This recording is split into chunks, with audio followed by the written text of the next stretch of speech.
This is SportsCenter.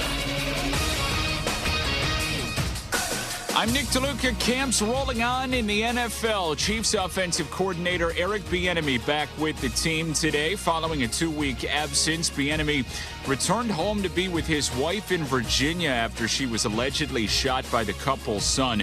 Mia Bieniemy was hospitalized July 26th, has remained in stable condition. Chiefs head coach Andy Reid said it was good to have Bieniemy back. Listen, I was talking to him several times a day, so I knew he was coming back. If everything worked out the way it had been. So, the primary thing is that Mia's stable and in good hands and that she's doing well. So that was the primary thing with it. Elijah Zion Bieniemy arrested and charged July 27th. Few key injuries. Lions center Cade Mays suffered a wrist fracture during practice, will be sidelined 8 to 10 weeks. Running back Isaiah Pacheco dealing with an MCL sprain will miss some time, expected to be ready for the Week 1 opener. In baseball, two-time All-Star and former batting champion Tim Anderson announcing his retirement after 10 seasons. Hey, it's Michelle Smallman, and coming up Tuesday, we continue to get you ready for the 2026 season as we go 2-a-days with the Jacksonville Jaguars and Unsportsmanlike's darlings, the New Orleans Saints. It's Unsportsmanlike, 6 a.m. Eastern, right here on ESPN Radio, ESPN2, and ESPNU.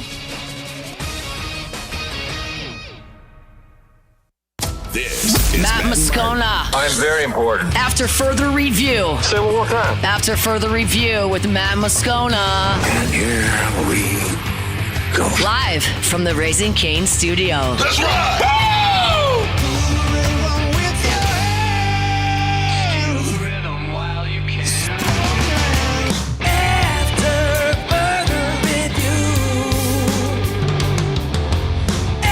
Off and running, welcome in.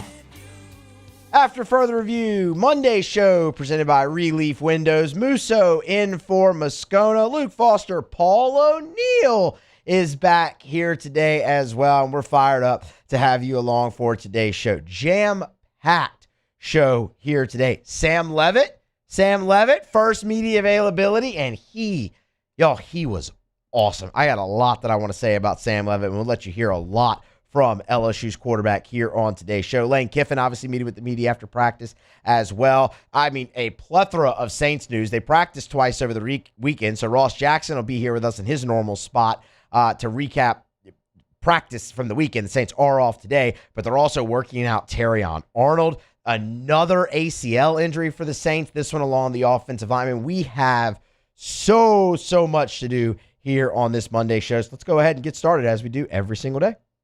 It's time to pop the top on another edition of AFR with Bud Light. Drink easy. And with all of that going on, we start with Sam Leavitt. Why? Because, well, this is a moment that we've been waiting on for a very, very, very long time. Really, since Sam Leavitt announced he was coming to LSU.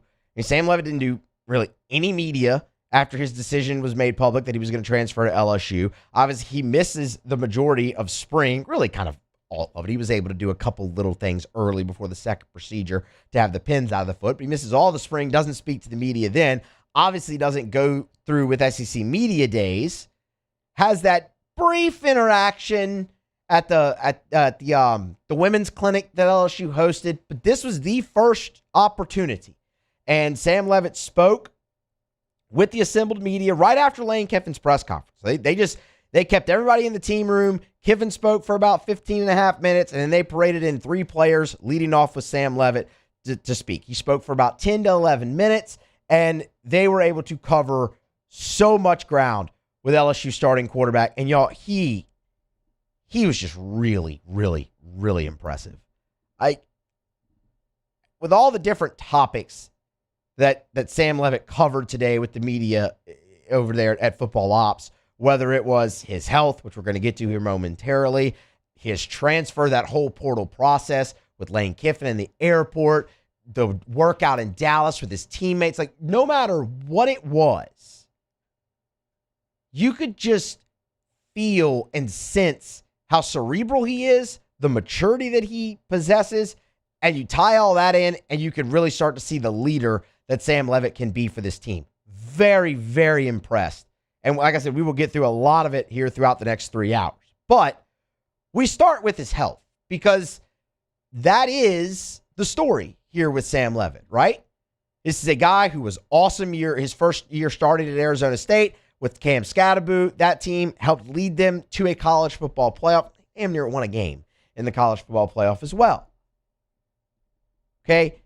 You go from that to expectation, draft, all of that going into last season. He has the Liz Frank injury, enters the transfer portal, shows up to LSU, recovers through spring, all of that. And now here we are. It tracks because with Lane Kiffin, we've obviously heard plenty of health updates from the head coach really over the last 2 months or so about Leavitt being full go, reaching 21 miles per hour when he's running, when they're tracking him and things of that nature. Like you see the video of him dunking through the goalpost, all those things. We've had a lot of keys. What we haven't heard is Sam Leavitt himself give us an update on his health. Well, he did that today, and here was the update from QB1. I'm 100% right now, and I've been 100% for the past few months. Just want to show a lot of love to Dallas and the whole staff, just constantly grinding, getting me back. And like my health is one thing that I take very seriously, whether it's the food I eat, the way I sleep, the way I recover. So it's really never a question for me. You can ask everyone from everywhere I've been. That's kind of something that I prioritize in my life, I think on kind of an extreme level. So yeah, I'm, ready to go. So that's great. Says I'm 100% ready to go, have been for a few months, which again tracks with what Lane Kiffin has been telling you, right, for the last couple of months, and especially in the last week. I mean, it was a week ago. Lane Kiffin said if you were out there watching him, you probably wouldn't even know he ever had an injury, right? So that's great. But even in that answer, right? Even in that answer, you get kind of a peek into Sam Leavitt and the cerebralness and the maturity that I was kind of referencing there at the top, where he says it's something I take very seriously from the way that I eat, sleep, train. Like you can ask anyone at anywhere I've been how much I prioritize my health. So what that does, just in a sense there, is it gives you great confidence that if he's telling you he's 100%, he's 100%. If Lane Kiffin's telling you that, he is. It's just nice to have that reinforcement. But for him to really kind of go into a little bit of detail there and tell you, I'm 100%, have been, and this is kind of why, because my priorities are here with the health, that takes it to a whole nother level. That if what you can see, and obviously I know not everybody's allowed at practice, right? Hell, the media is only out there for 10, 12 minutes.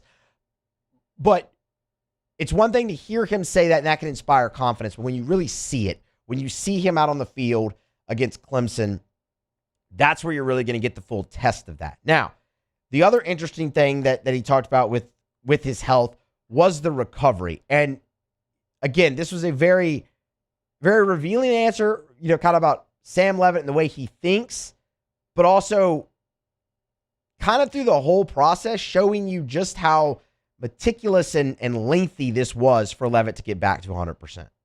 Yeah, I'd say it was definitely more challenging within the first, 4 or 5 months. I had a second surgery where I got the pins pulled, so I have no hardware in my foot right now. And initially after that, I thought it was kind of, just going to snap back into being full go. That's just how my brain works. But yeah, just going through the process and keeping my head down and putting in the work and understanding that, delayed gratification was a big thing for me. How much can I put in the work without seeing just immediate results? And then after, I kind of figured out something with the whole medical staff on was kind of limiting some of my foot coming back after that surgery. It kind of just like popped from there, and it's just been incredible. I really don't think about it out on the field at all. Just have to obviously warm it up a little bit before practice, but just keeping on my routine and everything at night, it's really zero thought process for me. I love that answer so much. From the detail of going through the early surgery to the part about delayed gratification, again, maturity. Isn't that? I got the pins removed from my foot. Thought after that, I'd snap back into the player that I just would. Said it's how his brain works. Obviously, that's never realistic. So then you get a guy who is mature enough and self-aware enough to say, all right, delayed gratification. That's what I have to deal with. How much can I put in without seeing the results? How can I stay the course with that? To where now, he says he doesn't even think about it. Just stays on his routine. It's not even a thought. He can go out there and be himself on the field. One thing that's going to be extremely interesting is how much they allow Sam Leavitt to do early. Obviously, you want to test that foot. You want to test the injury But there's also a conditioning piece to this for Sam Leavitt, too. He had summer. Like, he's 100% for summer and got to go through summer conditioning. But you miss that ramp up in spring. Now you're into fall camp. How much does that potentially play a role early in the season for Leavitt when he's out there QB1 for LSU? We've talked about it often here, is like, man, the way I look at it is you get Sam Leavitt out there first half of the year and you ease him in. You ease him in. You do the things that are his strengths. Play action, the deep ball accuracy. You do those types of things that he has excelled at no matter where he's been. Let him lead you to wins there while mixing in run, the dynamics that he can bring, extending plays, all of that we've all talked about. Getting comfortable, and then by the second half of the season, can he flip a switch? You're in a position now to play well in November, and with everything in front of you, hopefully in November, can he flip the switch and really become the quarterback that we're all hoping to see? But I do think it's obviously going to be a process. But you heard how good Sam Leavitt's telling you that he feels himself. Lane Kiffin, of course, was also asked today as well about Leavitt, but more in the sense of, all right, coach, he's been out there for a full week in fall camp now. What do you think? Sam's had a great week, had a great practice today, taking care of the ball, really throwing the ball really accurate and on time, and extremely pleased with his week and how he looks. You know, we have high standards how we want things and what we want them to look like, you know, and probably unrealistic what I was expecting him to look like when he can't move and he's just throwing without really having his weight to be able to push into. So now that he's healthy, he's had a great week. We're really excited about him. When you listen to that cut and one of the ones we played earlier from Sam Leavitt, they intertwine so much. And it's really one of those things that makes you look at this and go, this is going to be a really good fit. What did Kiffin say there? The standard that we have of how the quarterback performs. And by the way, listening to Sam Leavitt, he has that same standard for himself. But Lane Kiffin even says, you know, it probably didn't look like what I expected it to look like even when he can't move. Probably overshot that, right? Probably had too high of expectations. Sam Leavitt, in the earlier cut, what did he say? When I got the pins out, I thought I'd just snap back into the player that I was. Delayed gratification for both Lane Kiffin, for Sam Leavitt. You watch him putting the work in, you're not getting anything out. Now is the time to get out, get the work out. Now's the time to get out the gratification from the work that you put in. Head coach seems very happy with where it's going. Sam Leavitt himself does as well. And I'll tell you the other thing in that Kiffin bite, the accuracy, the protecting of the football, going with it where it needs to go. That's a big thing for Sam Leavitt. Take what the defense gives you, and then, yeah, your shot plays are going to be there, and you're really good at those.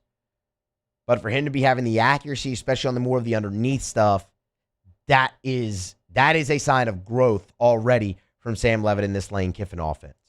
It's a friendly offense for quarterbacks, and so far he seems to be fitting into it very, very well. And the health and the maturity and the cerebralness of him is going to help out an awful lot with that as they continue to go through fall camp and obviously into the season. We'll have plenty more from Sam Leavitt and from Lane Kiffin as we go. I just very much enjoyed listening to Sam Leavitt speak today and want to share as much of it with you as we can here, obviously, on a Monday edition of AFR. So Musso in for Moscona. We'll grab a break. We'll come back on the other side.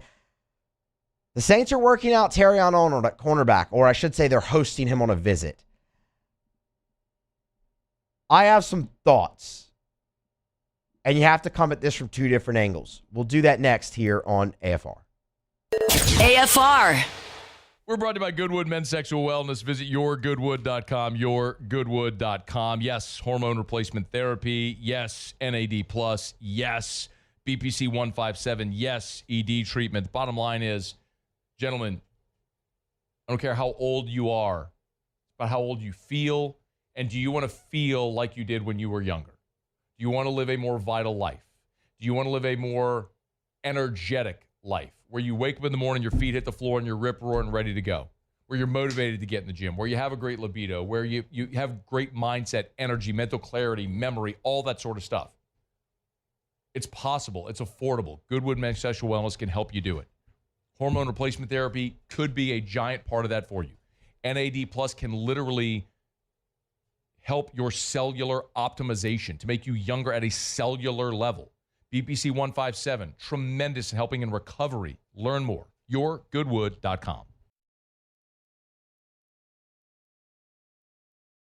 Every Raising Cane's chicken finger is marinated, battered by hand, and cooked to order to perfection. We don't have heat lamps, because when you make it right, you can taste it in every bite. Raising Cane's chicken fingers, one love. ED, low T, or simply seeking to optimize your health and performance? Goodwood Men's Sexual Wellness offers a range of discreet services to address your specific needs. We empower men to reclaim their health and confidence. Visit YourGoodwood.com. Hi, this is Beth Tarina. Welcome to my pool.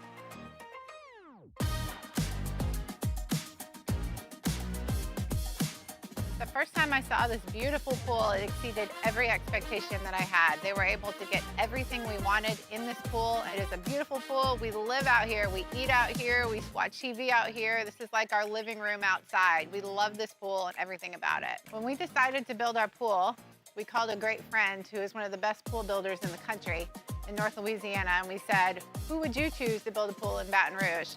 And without a hesitation, he told us Russell Pools. He said their history, tradition of great builds, great pools was unmatched. So of course, who did we call? Russell Pools. The advice I would give to anyone looking to build a pool is first call Russell Pools. They'll do an incredible job. It'll be incredibly organized. It'll be time efficient, and you will have your pool in no time.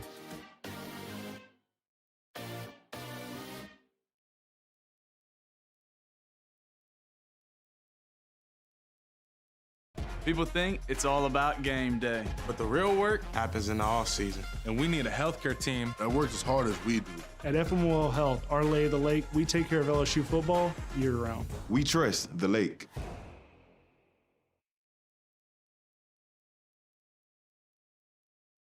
People ask why I chose to partner with Parrish. The answer is simple: trust. Whether you're choosing teammates, business partners, or the people working on your home or business, choose a company you know and trust. Visit parrishbuilt.com.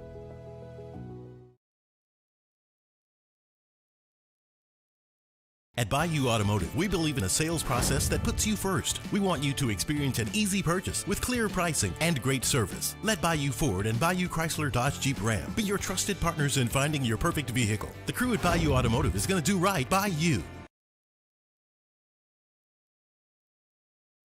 Looking for cleaner energy? Propane is energy for everyone. Propane water heaters are very cost efficient, and the savings are even greater with a tankless propane water heater. We all know that Louisiana propane is a safe and environmentally friendly fuel. After further review, presented by Relief Windows. Windows, doors, siding, and oh, we do shutters too.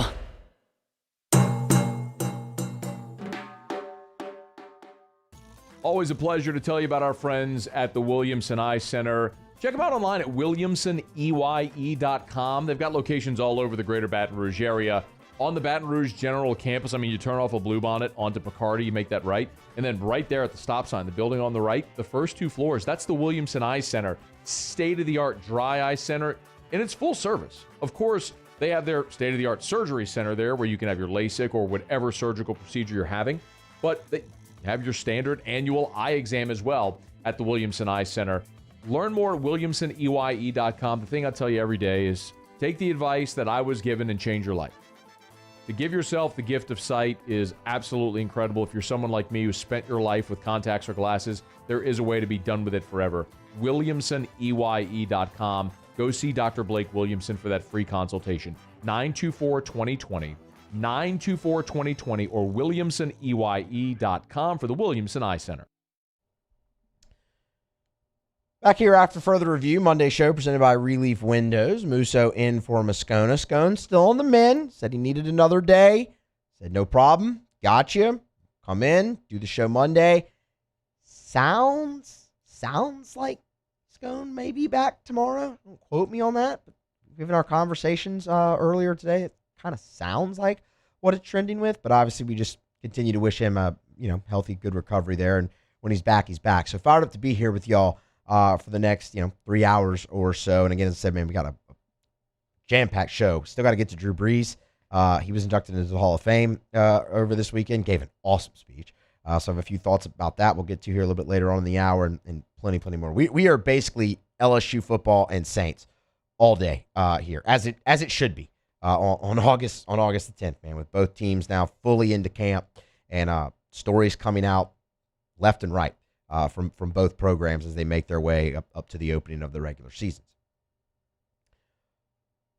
One of those stories today for New Orleans involves a certain cornerback in the NFL. Terrion Arnold, former Lions cornerback, former first-round pick. The Saints are hosting him here while they have a day off. Now, unfortunately for Terrion Arnold, this story doesn't start with him getting an opportunity with the New Orleans Saints or even past opportunities that he's had already this offseason since being released. This story has to start with why Terrion Arnold was released. And I'm sure many of you are very familiar with that saga by now, but if you're not, the Cliff Notes version. So Terrion Arnold, over the offseason, this was even earlier in the offseason, was arrested. The arrest took place in July, was arrested, and faces now 8 felony counts stemming across armed robbery and kidnapping. So basically, off-season party at an Airbnb that he had rented. Some things were stolen from the party, or came up missing, I should say. It is alleged that Terrion Arnold and some of his, call them associates, rounded up the 3 people they deemed responsible, brought them to an appointment, jumped them, kidnapped them, beat them, held them at gunpoint, demanding the stuff back. Now, Terrion Arnold, according to police, was not present in the apartment while this was happening, but was the primary conspirator and ringleader and was outside the apartment watching on a live stream that was set up inside the apartment. That is what is alleged. And because he is alleged to be the conspirator for this and the ringleader, he faces 8 counts, which, if convicted on all 8 counts, could land him life in prison. Okay, that's where the story has to start, because that's why he's available in the first place. Now, there's 2 ways to look at this, and we're going to look at both of them. Number 1 is why the Saints are even pursuing this, why it makes sense for them to make this move. And 2 is how you, me, and anyone else actually feels about the Saints doing this. Let's start with what they're looking at. Well, what they're looking at right now is a guy who is embroiled in major, life in prison, potentially, major legal issues. But if acquitted, is a former first-round pick at cornerback, a position that you are thin at. Quincy Riley, Kool-Aid McKinstry, those are your 2 guys. And Kellen Moore can talk all he wants about being very impressed with the confidence that Kool-Aid McKinstry is playing with, very impressed with how his camp is going, all of those things. You can do that. But we also understand that you are thin at that position. And you don't have a proven number 1 cornerback on your team yet. You don't. Could Kool-Aid McKinstry go out, be that guy for you this year, really, really take a huge jump? Yes, I think that'd be great. I would love for that to happen, as a matter of fact. You added Martin Emerson Jr., obviously, in the offseason, but he's coming off of injury. You've been relatively quiet. So you see a guy like Terrion Arnold, you say, okay, yes. Former first-round draft pick, had a really good rookie year with the Lions, former college teammate of Kool-Aid McKinstry, actually, at Alabama. So you even have that connection there, too. And a guy who, if he's acquitted, could serve as a potential difference maker for you on your team, whether it be depth or emerging as a starter and going forward. That's why they're doing it. That part makes sense. Now, the part of how you, anyone may feel about this, I would not touch Terrion Arnold with a 10-foot pole. There is no chance I would even explore this. Musso, what if he's acquitted? You just talked about all that. Yeah, that's great. If he is, good for him. There will be a team waiting, ready to sign him. That's the other part of this. A signing is not imminent. Okay? He's visited the Seahawks, the Texans. He's also been linked not just with the Saints, but with the New York Jets. Among other, the Colts have been in there as well, among others. No signing is imminent because you're not going to sign a guy when he faces life in prison. But it's just that, right? He'll have his day in court. Arraignment is actually on Thursday, August 13th. So he'll be back in court for that, and he'll have his day, and they'll go through a trial in the process, and a verdict will be handed down. But for me, and this is me, this is my opinion as to why I wouldn't even consider this, regardless of what the outcome of the trial could be, is Terrion Arnold is a guy who put himself in this position with who he's associating with. Like, how is that guy close enough to a situation like this that could land him in prison for the rest of his life? How is he even close enough to that? And because he is, that raises major character concerns to me, major cultural concerns to me in a locker room, to where there's no chance. There's no chance. Guilty or not guilty.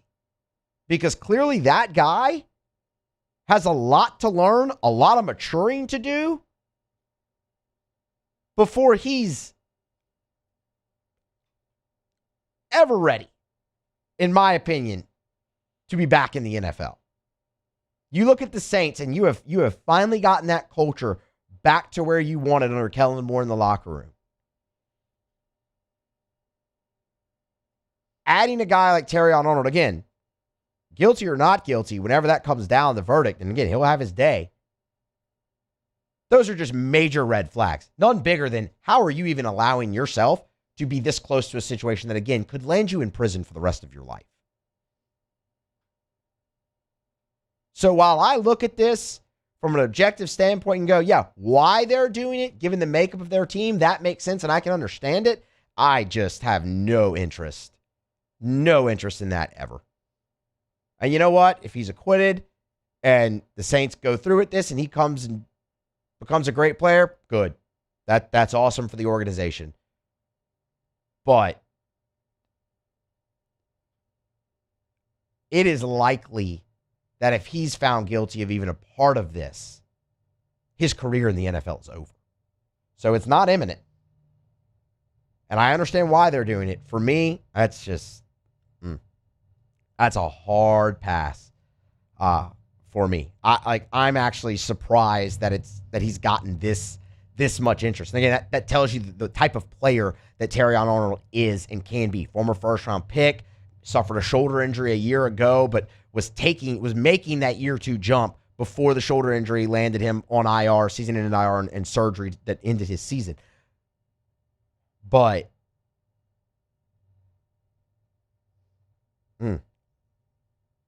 life in prison, potentially?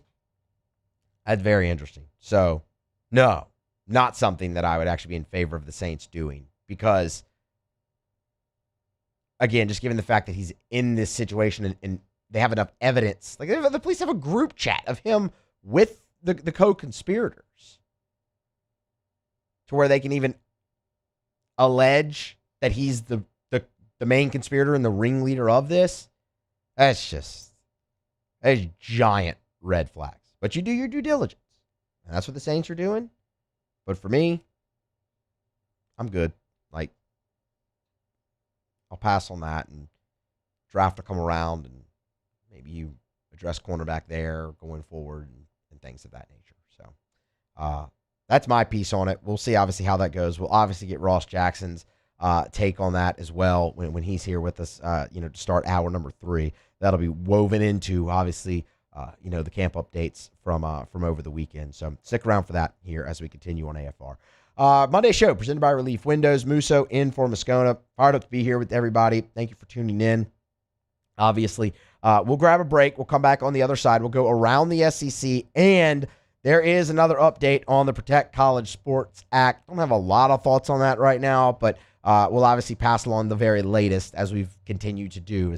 That certainly looks like it is stalled now, and really the real question is, can it ever get out of neutral once again? We'll talk about that a little bit next here on AFR. AFR. AFR is brought to you by the Watermark Hotel and the Renaissance Hotel, two beautiful hotel properties in Baton Rouge, the Watermark downtown, the Renaissance Southtown right there on Bluebonnet. And when it comes to hosting your event, both the Watermark and the Renaissance are perfect. The Watermark is a gorgeous, elegant spot in downtown Baton Rouge. That wedding reception, that smaller gathering, that meeting space, they can do it. They've kept so much of the history and tradition of that iconic building while modernizing it. The Gregory is a great restaurant inside of the Watermark as well. And then, of course, the Renaissance Hotel, Southtown, right there on Bluebonnet in Baton Rouge. It's more modern. It's a gorgeous, gorgeous hotel property at the Renaissance Hotel where they have meeting space that can accommodate up to 500 people, 7,000 square foot of meeting space, perfectly located right off of Bluebonnet and I-10. It's the Watermark and the Renaissance Hotels in Baton Rouge.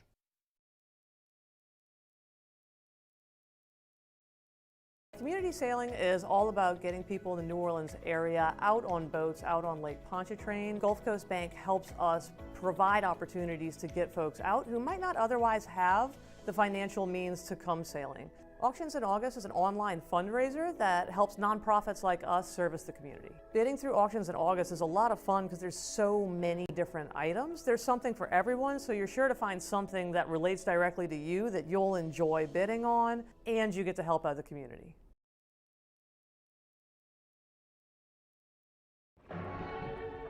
These are the luckiest ice cubes in the world.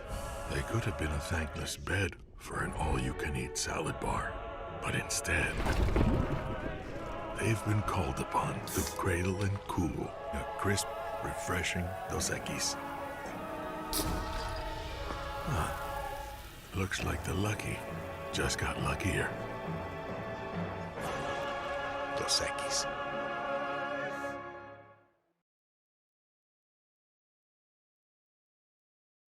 People think it's all about game day. But the real work happens in the off season. Spring practices, early lifts, Extra reps. And we need a healthcare team that works as hard as we do. At FMOL Health, our lay of the lake, we take care of LSU football year-round. so we can do what we do best. We trust the lake. From championship athletes to everyday champions, trusted care starts here. When it comes to industrial construction, River Parish Contractors can do it all. Mechanical, structural, custom fabrication, specialized welding, and turnaround services. Strategically located in between Baton Rouge and New Orleans. We have the local... Love telling you about our friends at River Parish Contractors. Do amazing work and have for years. At River Parish Contractors, execution is more than just completing the project. It's delivering safe, predictable results through experienced leadership, skilled craftsmanship, disciplined project management. Today, River Parish Contractors is a full-service industrial construction company with more than 500 employees, dedicated estimating, project management, safety, quality organizations in a 32,000 square foot automated pipe and structural steel fabrication facility. It's incredible. Their capabilities for maintenance, turnarounds, capital projects, civil construction, pipe fabrication, structural steel fabrication. They do it all. They do it better than anyone. It's River Parish Contractors. rpcontractors.com. rpcontractors.com. After further review, presented by Relief Windows. Windows, doors, siding, and oh, we do shutters too.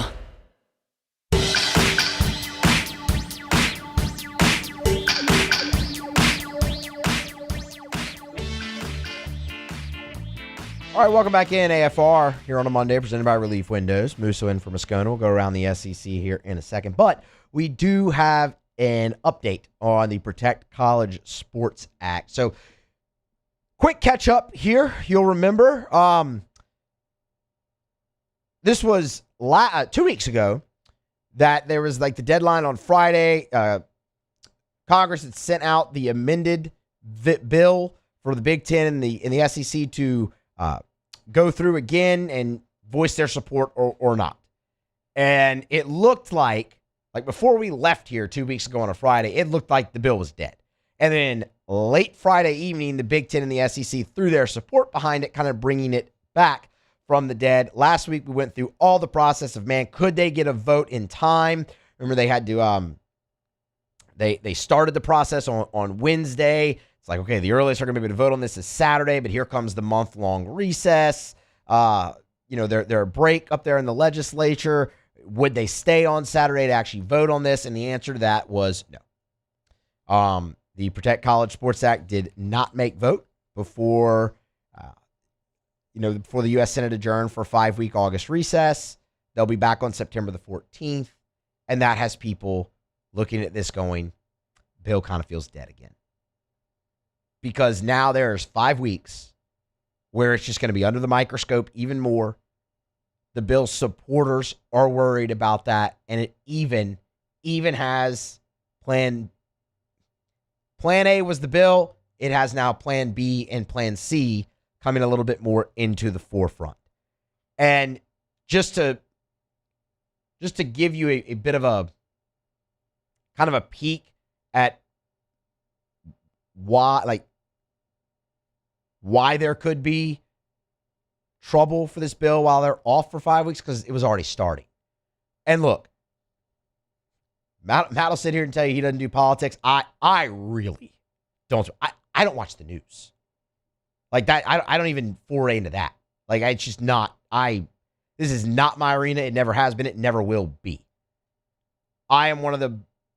You could ask me about current events in the actual country. I'm not going to know them, which is really odd because I actually love history, and I just don't. I think it's all gross and disgusting, so I don't care. Like, the way everything's run, it is completely blocked out of my mind. So I'm probably just going to sit here and read from Ross Sellinger's article because he knows way more about this than I do. But to give you an kind of an explanation on what kind of issues this faces now, with a 5-week recess, is just last week when the bill was inching towards the vote. You had the Congressional Black Caucus slam the bill on Thursday in a statement.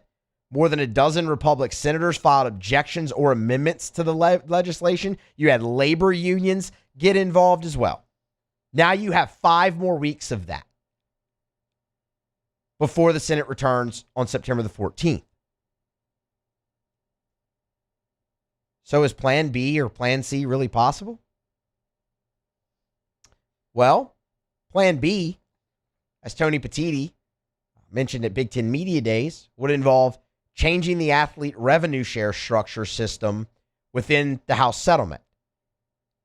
That would deal with federal injunctions, things of that nature, make changes to the settlement lawsuit with the parties involved in the suit, the power leagues, the Pac-12 out there because they're back with all their state schools, and the NCAA, and you must agree.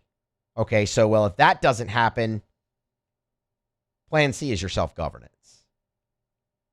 Now, while I'm going to sit here and tell you that I don't think that, I don't think the SEC, the Big Ten, and all that, they're not going to break away here in the next 5 weeks. At least I don't believe that. Is it impossible? I guess not. But I don't believe that that's going to happen here in the next 5 weeks.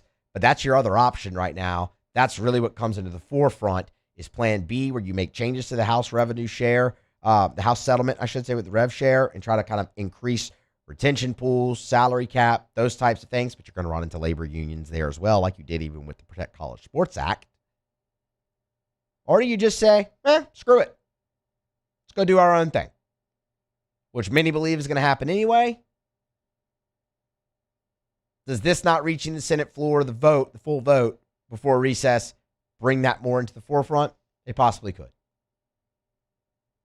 But I still think we're further away from that than that is imminent. Let's put it that way. It was a long shot for it to get to the vote last week. Ultimately, it didn't. Now you got 5 more weeks to pick this thing apart. It's not going anywhere, but it is on life support for a second time in 3 weeks. Odds don't feel good for the Protect College Sports Act as of this moment. It's the closest we've gotten to legislation, but now it feels like it's really stalled out. It might have stalled out potentially for the last time. We'll keep you updated, obviously, on that as we continue to go through this week and obviously the next 5 weeks that the Senate is on recess. All right, we have to go around the SEC, but first, a message from Matt about Rouse's. Summer is here, which means beach vacations, barbecues, backyard pool days, whatever you got going on. Make sure you celebrate with our friends at Rouse's, no matter what you're looking for. Meat or fish to throw on the grill. Maybe you want some cold drinks for the adults or the kids. Chips and dips and all the servings and sides.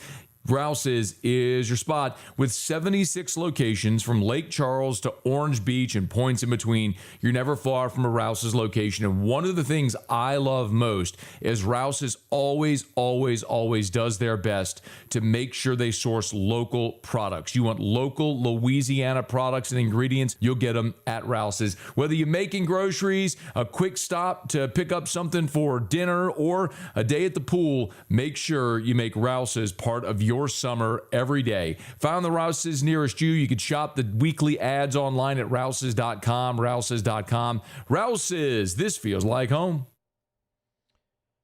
Thank you, Scone. All right, let's go ahead and do it. Let's go around the SEC. Around the SEC, bringing you the biggest news from the nation's best conference. The Tennessee Volunteers. Rough news for Josh Heupel and the Vols. Sophomore linebacker Jaden Harmon will miss the 2026 season with a torn ACL. Sources with direct knowledge of the situation told VolQuest that over the weekend. He injured the knee in practice on Saturday. The further testing obviously revealed the torn ACL. Played in all 13 games as a true freshman. Mainstay on special teams. Also had half a sack and a TFL and 1 pass breakup as well. It's just another hit to the Tennessee linebacker room. So you'll remember fellow linebacker Arion Carter is suspended for the first 2 games because he took a flight from an agent to a NFL workout of the combine or something like that. The Florida Gators. John Sumrall provided some injury updates on the Gators when he met with the media here on Monday. Defensive end Cameron James, running back Duke Clark, receiver Marquez Daniel, cornerback CJ Barrow, safety Caden Hall, and tight end Jalen Jordan, those are all soft tissue injuries, according to Sumrall. Normal training camp boo-boos. That's an exact quote from John Sumrall. Normal training camp boo-boos. None of those are expected to be really severe or long-term threats to the Gators. Receiver Dallas Wilson, though, of course, projected starter. Remember, he was injured last season for the majority of his freshman year.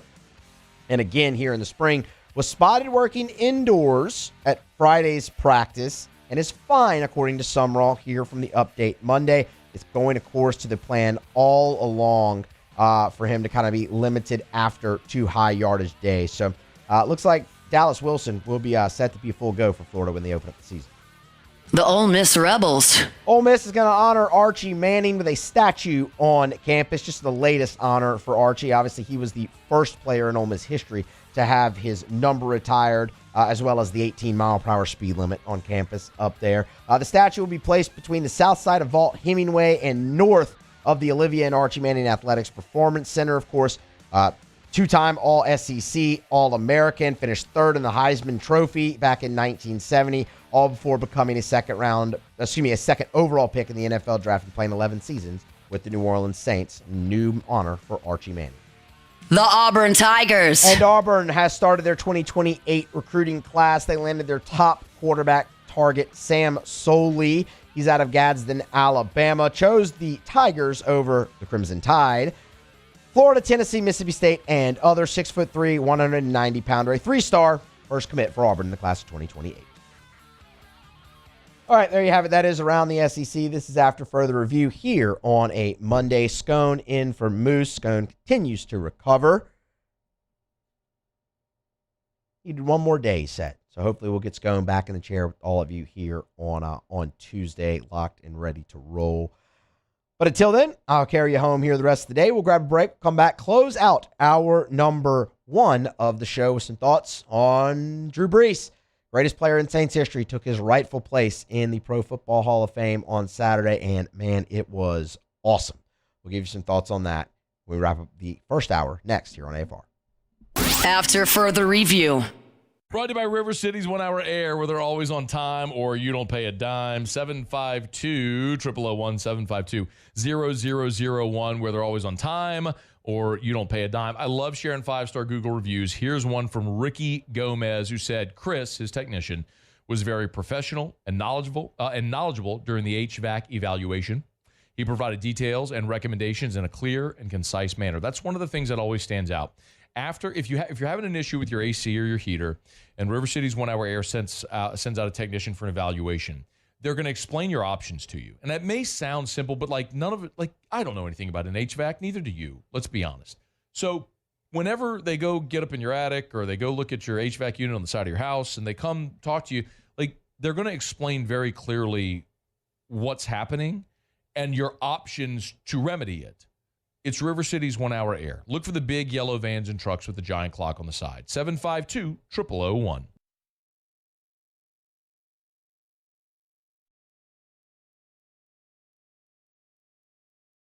Jordan Faber here with some exciting news. Faber Automotive has officially arrived.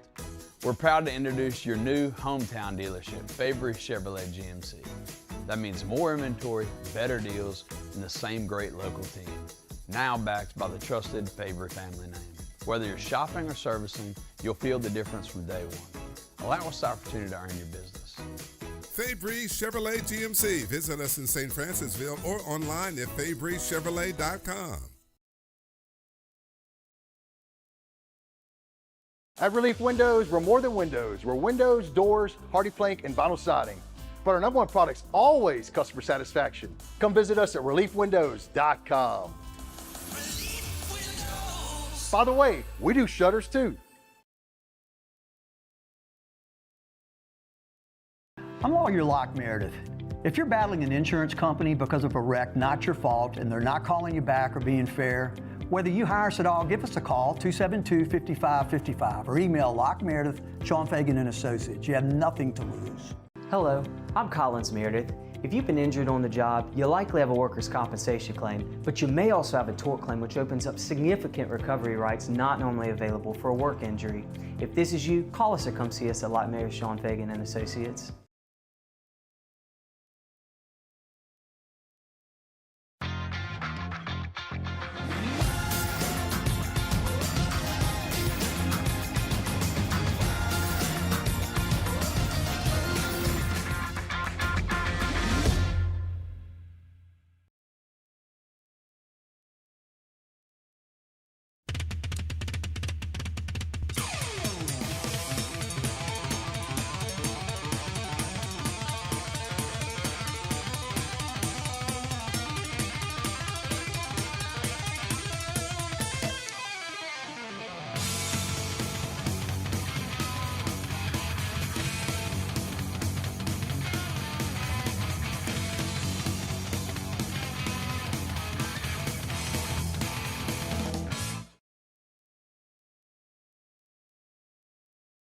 Transform your living space with Lacoste & Young Remodeling and take your home from outdated to outstanding. Redefine your kitchen for the ultimate culinary experience or elevate your daily routine with a spa-worthy bathroom retreat. Our skilled team brings 3D modeling to life to ensure your vision becomes a reality. We believe luxury should be accessible and offer tailored solutions to fit your budget without compromising quality. So contact us today for a free estimate. Lacoste & Young Remodeling, providing perfect solutions for your dream home.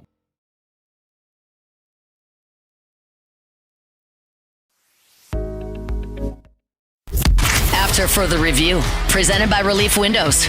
Windows, doors, siding, and oh, we do shutters too.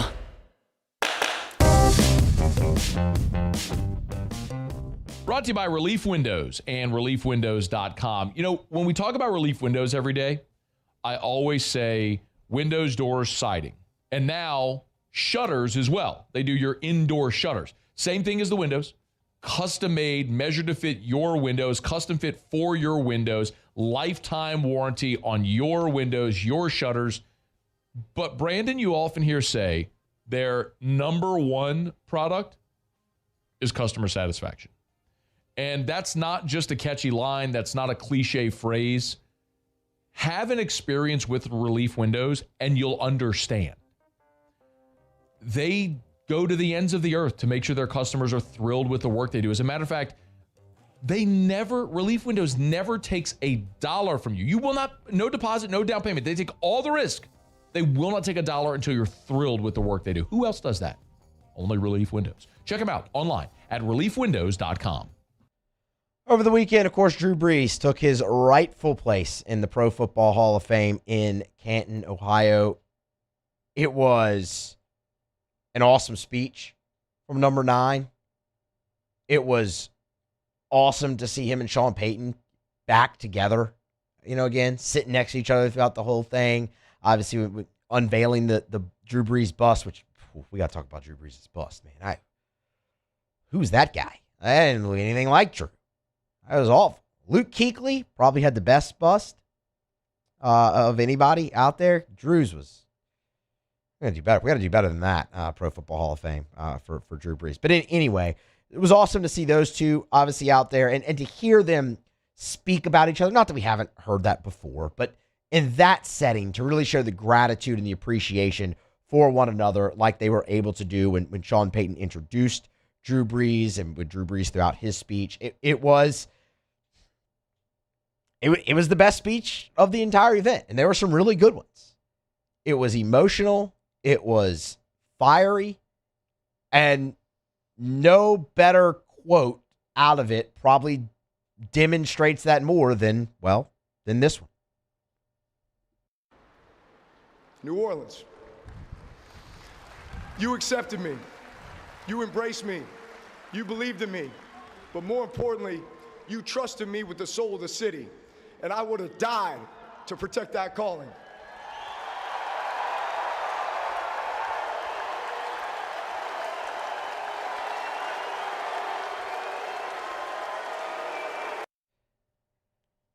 That's obviously gotten a lot of run, and I guess some people poke fun at it a little bit, but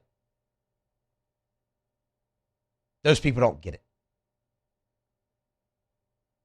right? I mean that's Drew Brees in that moment. I believe him. You believe that? I don't think that was for show.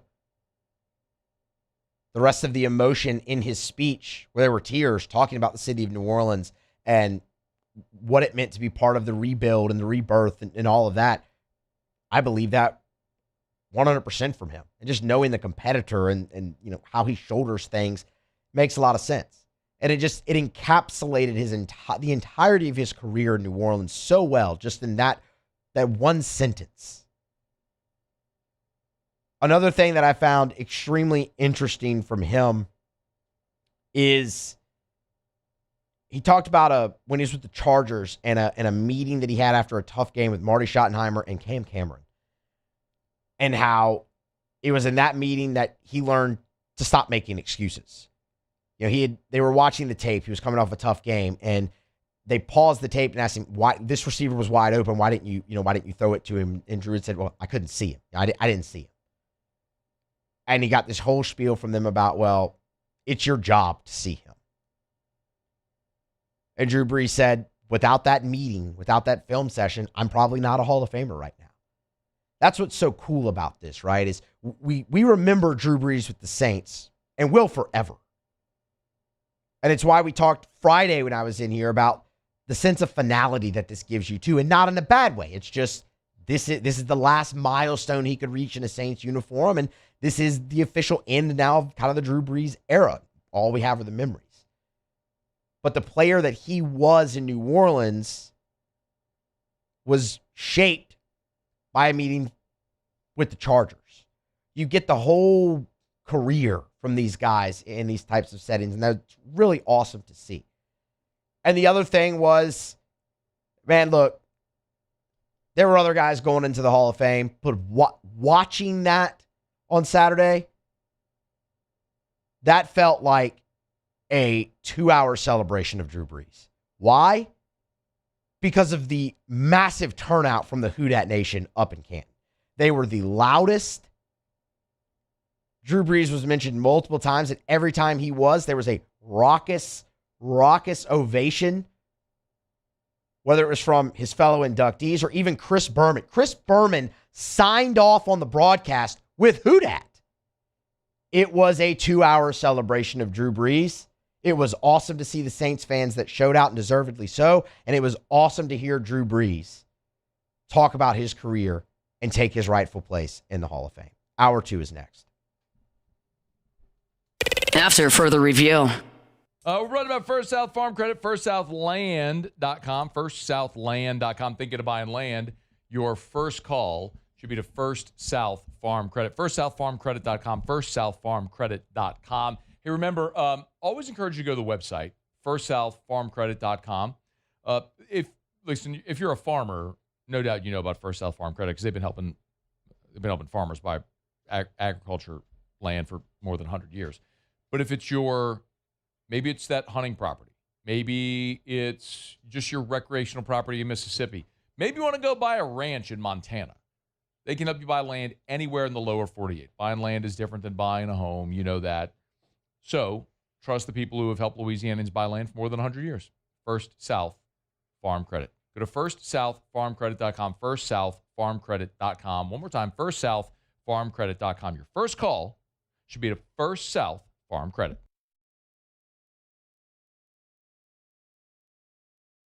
Ever wonder why cane sauce doesn't come in a pre-sealed packet? It's because it's made fresh inside every Raising Cane's every single day. Because when you make it right, you can taste it in every bite. Raising Cane's chicken fingers. One love. The experts at Hood Dental Care want you smiling bigger and healthier than ever.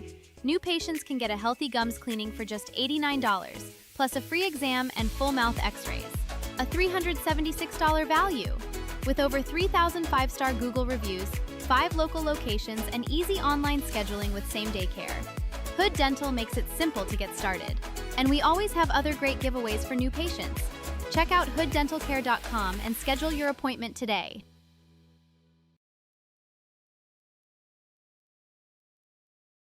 People ask why I chose to partner with Parrish. The answer is simple: trust.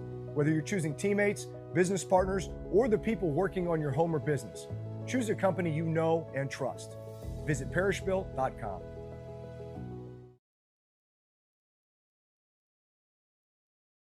At Bayou Automotive, we believe in a sales process that puts you first. We want you to experience an easy purchase with clear pricing and great service. Let Bayou Ford and Bayou Chrysler Dodge Jeep Ram be your trusted partners in finding your perfect vehicle. The crew at Bayou Automotive is going to do right by you.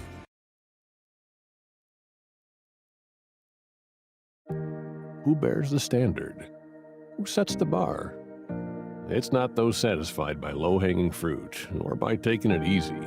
No, the standard is set by the best of us, by those who work hard. Dig deeper. Give more. At Sunshine, we're proud to provide John Deere products that work hard for you, the standard bearers. Find the dealer nearest you at sunequip.com.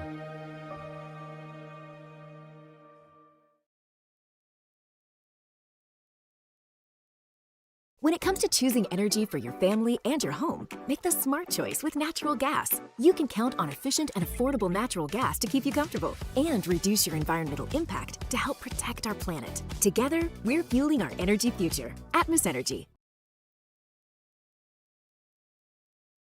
Hi, I'm Mitchell Meredith with Locke Meredith Sean Fagan & Associates. We take great pride in educating our clients about their rights. Whether you're injured at work or while you drive, call our office at 272-5555. Knowledge is power, and you should know your rights after an injury.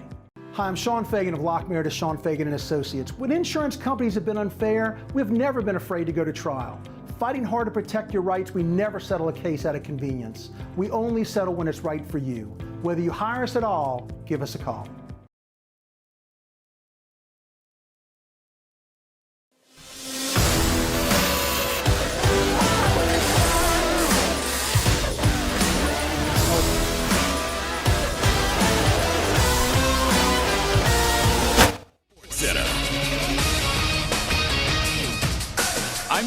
Nebraska training camp's continuing. Cowboys getting a deal done with Quinnen Williams, Dallas star defensive tackle, agreeing on a 3-year, $105.9 million extension with $63.35 million fully guaranteed at signing and $101 million in total guarantees. Cowboys traded for Williams at last year's trade deadline, coming over from the Jets. 4-time Pro Bowler and first-team All-Pro, had 2.5 sacks and 53 tackles in 15 games in 2025, his lowest sack total since his rookie year back in 2019. It's the third largest contract ever for an NFL defensive lineman and most guaranteed money for a defensive lineman. Williams joining defensive tackles Jalen Carter and Jeffrey Simmons, getting deals done this offseason. Elsewhere, the NFL will allow head coaches to designate a member of their sideline staff to initiate replay challenges.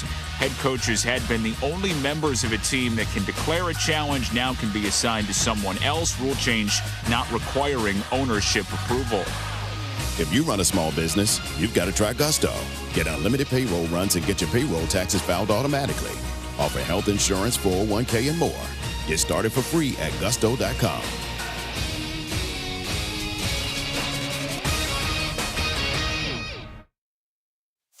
Matt Moscona. I'm very important. After further review. Say it one more time. After further review with Matt Moscona. And here we go. Live from the Raising Cane studio. Let's ride!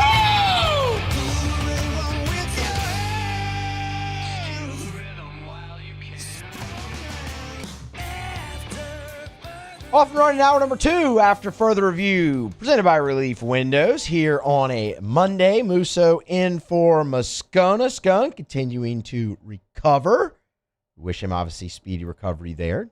Hopefully he's back here with us sooner rather than later. But for now, I'll take you here the rest of the way between hour 2 and hour number 3. Great hour 1 already in the books. We are wall-to-wall LSU and Saints here on today's show. I mean, it's August 10th. Both teams are well into camp. That's kind of where we should be. So still plenty to get to. We haven't even gotten to Dillon Radunz and his ACL yet and what that means for the Saints. Sam Leavitt speaking with the media, obviously here today for the very first time in an LSU uniform. We're about to get to more of that. Ross Jackson still to come here in his normal spot here during Saints training camp. Give us all the deets there with what took place over the weekend. Saints had an off day today. They'll be back on the field tomorrow. But it was an eventful weekend over there on Airline Drive. So asked Ross, said, "Hey man, even though they're off, you want to just hop on and kick some of it around?" He says, "Of course, dude." So we'll get Ross on with us a little bit later on as well. But we'll begin hour number 2, the same place we began hour number 1, and that's with Sam Leavitt speaking real words into a microphone in front of the LSU media. I mean, he was so impressive. I really, really enjoyed listening to the 10, 11 minutes or so that we all got to speak with Sam Leavitt here on Monday. Earlier in the show, we talked about his health and his journey and recovery. He detailed all of that. If you missed that, catch it on demand, presented by Breck Golf, golf.breck.org. The other interesting thing with this, and that's the thing to remember, right, is why it's been such a wait and such anticipation to hear Sam Leavitt speak to the media is because there's so much to ask him. Obviously, there's the health, but there's also, hey, man, your portal process was really crazy. What went down with that? And that was covered here on Monday. I mean, remember that. Sam Leavitt, just his exit from Arizona State was highly publicized and a little messy, teammates, things of that nature. There was the awards banquet or whatnot that he didn't attend, with this team because he was entered into the portal and whatnot, and people made that a much bigger deal, than it ever needed to be. I mean, obviously Kenny Dillingham went to bat for him there. Even some of his teammates went to bat for him there, while others maybe not so much, but it was highly publicized there. And then he's on his visit to LSU, and everything's going great. And LSU, the deal is there. Sam Leavitt is going to commit to LSU on site. He is ready to make that choice. And then the Damon Williams news breaks, and there's the real awkward, interaction with Lane and Sam at, sitting courtside at the LSU basketball game. There's a lot of awkward interactions when it came to LSU basketball this year, but I digress. There's that awkward interaction, and he leaves without that, and all the Damon Williams news is out there, and LSU is heavily involved, chasing after him, and whatever reason that was for that, whether LSU had some questions about the foot injury with Leavitt, or if they just coveted Damon, whatever it was, it went poorly there. And Lane had to go get on the because he had to go get on the plane, meet him at the Knoxville airport, and smooth over that relationship. To get Sam Leavitt's take on all of that is important, and you finally got your opportunity here today. Now, first, Leavitt will start, before we go with the airport, Leavitt will start with just his overall thoughts and the decision in ending up at LSU. Portal process was pretty crazy. I didn't expect it to go in that direction, just the whole situation, and then when I came out here, took my visit, just kind of fell in love with the place, fell in love with the vision, and, LSU, you walk around, and it's a historic place, and so many great players come out of here, and then you view, the players that you're going to play against every day in practice, going up against guys like Whit Weeks and TJ Daugherty, and Ty Benefield. It's a special situation for me to be in, just to be able to grind every single day and get better. That's ultimately the end goal, and, to come here and be with this staff, it's a situation where I don't really see how anyone can pass it up. It's a great answer.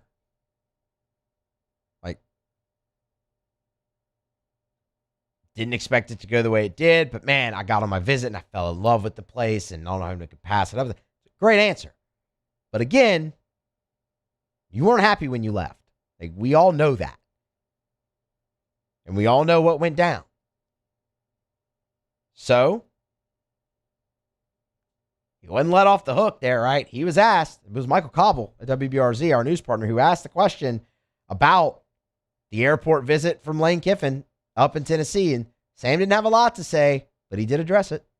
I don't really want to go too much into the portal process, but yeah, he definitely did some great tactics from his side, and ultimately made the decision to come here, so that all worked out. You would love to get more from him on that, and maybe one day we all will, when the playing days are done and more comes out of that. You always end up getting the full story a lot of the time, especially in this day and age of the digital era. So you'd love to have more, but that's a really good answer from Sam Leavitt. All 10 seconds of it, that's a really good answer from Sam Leavitt. There was just, man, look, I don't really want to get into much of that, but yeah, he had to smooth it over. He had to use his tactics, and he had to smooth it. And ultimately, he did, and I decided to come here. But that part of the story is extremely important, because we can't just all sit here and paint a picture that this was never an issue. If it was not ever an issue, Lane Kiffin would not have had to board that plane to go up to Knoxville. I think we're all glad he did right now, and I think Sam Leavitt's very glad he did, because I believe Sam Leavitt when he talks about being very happy with the way that this worked out. I believe him when he talks about falling in love with this place and all of that. He gave some great answers about Louisiana today, too, that we'll get to a little bit later on in the show. But that was a very real part of the portal process with Sam Leavitt. Now, while Leavitt didn't go too deep into it, Lane Kiffin, not necessarily asked specifically about the airport part of this, but Lane Kiffin was asked, all right, how'd you eventually win over Sam Leavitt? What was the recruiting pitch? Well, I just think our quarterback development's an easy thing to sell. How well people play in a short period of time with us. Not that they don't have to come and wait a year and learn. And him projected to miss spring a lot and not be fully cleared in spring. We kind of sold, well, hey, look what just at the last place, without a spring, what the quarterback was able to do. And so brought in pieces around him. So I think it's kind of an easy sell. The extra NIL money on top of everything after, you had to go meet him at the airport. That obviously helped too. But in listening to that answer from Lane Kiffin, it got me thinking. It's like, you know what? Yeah, you had this guy on campus. It was all set to be done. He was ready to commit. The Damon Williams things happen. He leaves. He's upset. Is there another coach in America, though, that has a better chance of getting that player back in the boat than Lane Kiffin when it's a quarterback? I don't think so. Not a better chance. There might be others that have that chance, but it's for everything that Lane Kiffin just said in that bite. Well, look at our system. Look at the quarterbacks that we've developed. Look at the early success they have. Hey, Trinidad Chambliss got there in summer last year. That guy's potential favorite for the Heisman Trophy this year and led our team to the college football playoff and a deep run in the college football playoff. You have that to sell with a, hey, man, look, we didn't intend for it to go that way. Apologies. Like, we really want you. If you're still interested, this is what we could do for you. Is there another coach when it comes to quarterbacks in college football that could sell that better than Lane Kiffin and get that guy back in the boat? I don't think so, no. That's my opinion. Not better. Again, not better. And to have the track record, it's why. As long as Lane Kiffin is the head coach at LSU, I will never be worried about quarterback play ever again. Ever again. Because with his system, his eye, his development, the talent, all that, it worked. Blake Sims was a wide receiver. He threw for 3,000 yards in the SEC under Lane Kiffin at Alabama. His ability, as Lane Kiffin always says, to adjust the offense to the pieces that he has, and the quarterback always factors into that, I'll just never be worried about it ever again.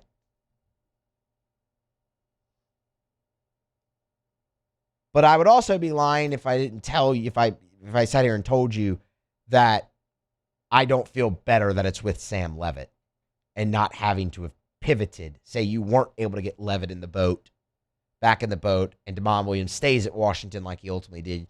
You would have had to really pivot, and there weren't great options out there anymore. While it would have been okay, because I just believe in Lane Kiffin that much when it comes to quarterbacks, to where I'm never worried, I'd be lying if I sat here and said that I'm not happy that it is going to be with Sam Leavitt here for obviously 2026 and hopefully beyond, potentially into 2027, because he has another year. Glad it all got worked out. They might not have gone too in-depth on it, but now it has at least officially been addressed here by both parties, and you can go forward with Sam Leavitt as your starting quarterback here into 2026, and hopefully he stays healthy, has an awesome, awesome season that launches him further into his career and leads to a deep playoff run for the LSU Tigers in 2026. All right, we still have more to get to from Lane Kiffin and Sam Leavitt actually on this show, but we'll grab a break. Before we do so, though, Parish Restoration, Matt's got some things to tell you about them. AFR is brought to you by Parish Restoration. Kill mold, remove odor, other harmful pathogens, commercial or residential. As a matter of fact, Parish Restoration, I love the process, by the way. If you go to the website at parishrestoration.com, you can see videos of their patented non-toxic dry fog treatment. So you see exactly what it looks like. Very cool. But they have fogged, over at Parish Restoration, they fogged one of the largest buildings in the entire state of Louisiana. So it doesn't matter if it's your office building, your church, whatever it may be, school, or your home. They can even fog your car. Maybe your car has a weird odor, musty smell. Maybe you bought a used car from a smoker and you can't get that smoky smell out. This will do it. They'll come while you're at work, fog it. By the time you're done with work for the day, boom, you're back in a clean-smelling, fresh-smelling vehicle. It's Parish Restoration. Learn more at parishrestoration.com. parishrestoration.com. Do business with someone you know. parishrestoration.com. All right, it was an eventful weekend, I should say, out at Saints Camp there in Metairie Airline Drive at the facility. More injuries, unfortunately, and another season-ending injury for the Saints along the line of scrimmages. You remember Brian Brzee tore his ACL on the first day of camp. Well, there's another one that's been added to the MASH unit that has been the New Orleans Saints here of recent times. We'll talk all about that next. Let you hear from Kellen Moore as well. Stick around. It's AFR. AFR. DuplessisPools.com. DuplessisPools.com. DuplessisPools.com. Go to DuplessisPools.com and start building your dream pool today. DuplessisPools.com. Hat tip to my friend Derek Duplessis and the great staff, as for the second consecutive year, Duplessis Pools was named a top 50 pool builder in America by Pool & Spa magazine. As a matter of fact, Duplessis Pools was the only pool builder in the state of Louisiana to receive that honor. DuplessisPools.com is the website, DuplessisPools.com. Yesterday was awesome. Me, Erica, Drew spent part of our Sunday cooling off in the pool. Might have had a cold Bud Light or two. It's a great way to spend those summer days. Great way to have parties, showpiece.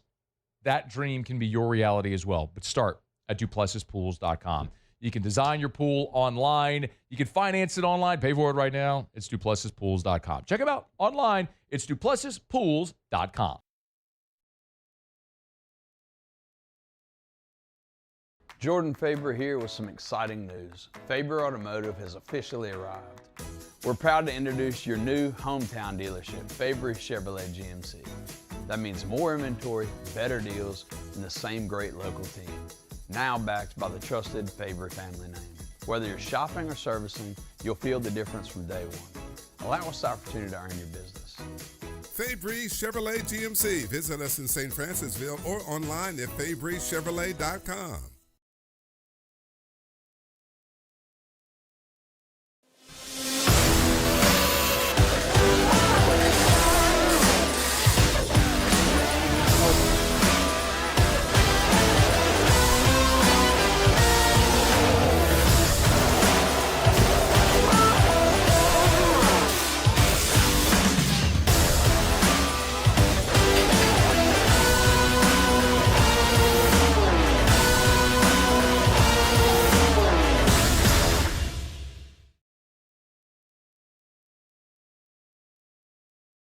People think it's all about game day. Let's go! But the real work happens in the off season. Spring practices, early lifts, extra reps. And we need a healthcare team that works as hard as we do. At FMOL Health, our lay of the lake, we take care of LSU football year-round. So we can do what we do best. We trust the lake. From championship athletes to everyday champions, trusted care starts here. Lock Meredith, Sean Fagan and Associates has won for our clients over $175 million over the decades. But our greatest success is our clients who have chosen and trusted us to help them. Whether you hire us at all, give us a call. You've got nothing to lose. Tell you every day, better coverage for less money. And man, my friends over at Insurance Network of Louisiana are crushing it for Louisianians on their auto insurance right now. Listen, if you have not had anyone shop for your auto insurance lately, you gotta call Insurance Network of Louisiana. My goodness. They got some top-rated companies, Geico, Progressive. They're doing awesome work right now. This was an amazing story that I heard. They wrote one last week, saved the client $2,911 annually. They had a high auto rate with State Farm. They smashed it with Geico. They had another one save $1,476 annually with Progressive. They had Allstate and switched. Y'all, I tell you all the time, if you're just auto-renewing your insurance, man, you're probably overpaying and you're underinsured. Let Insurance Network of Louisiana help. LAinsurance.net. After further review, presented by Relief Windows. Windows, doors, siding, and oh, we do shutters too.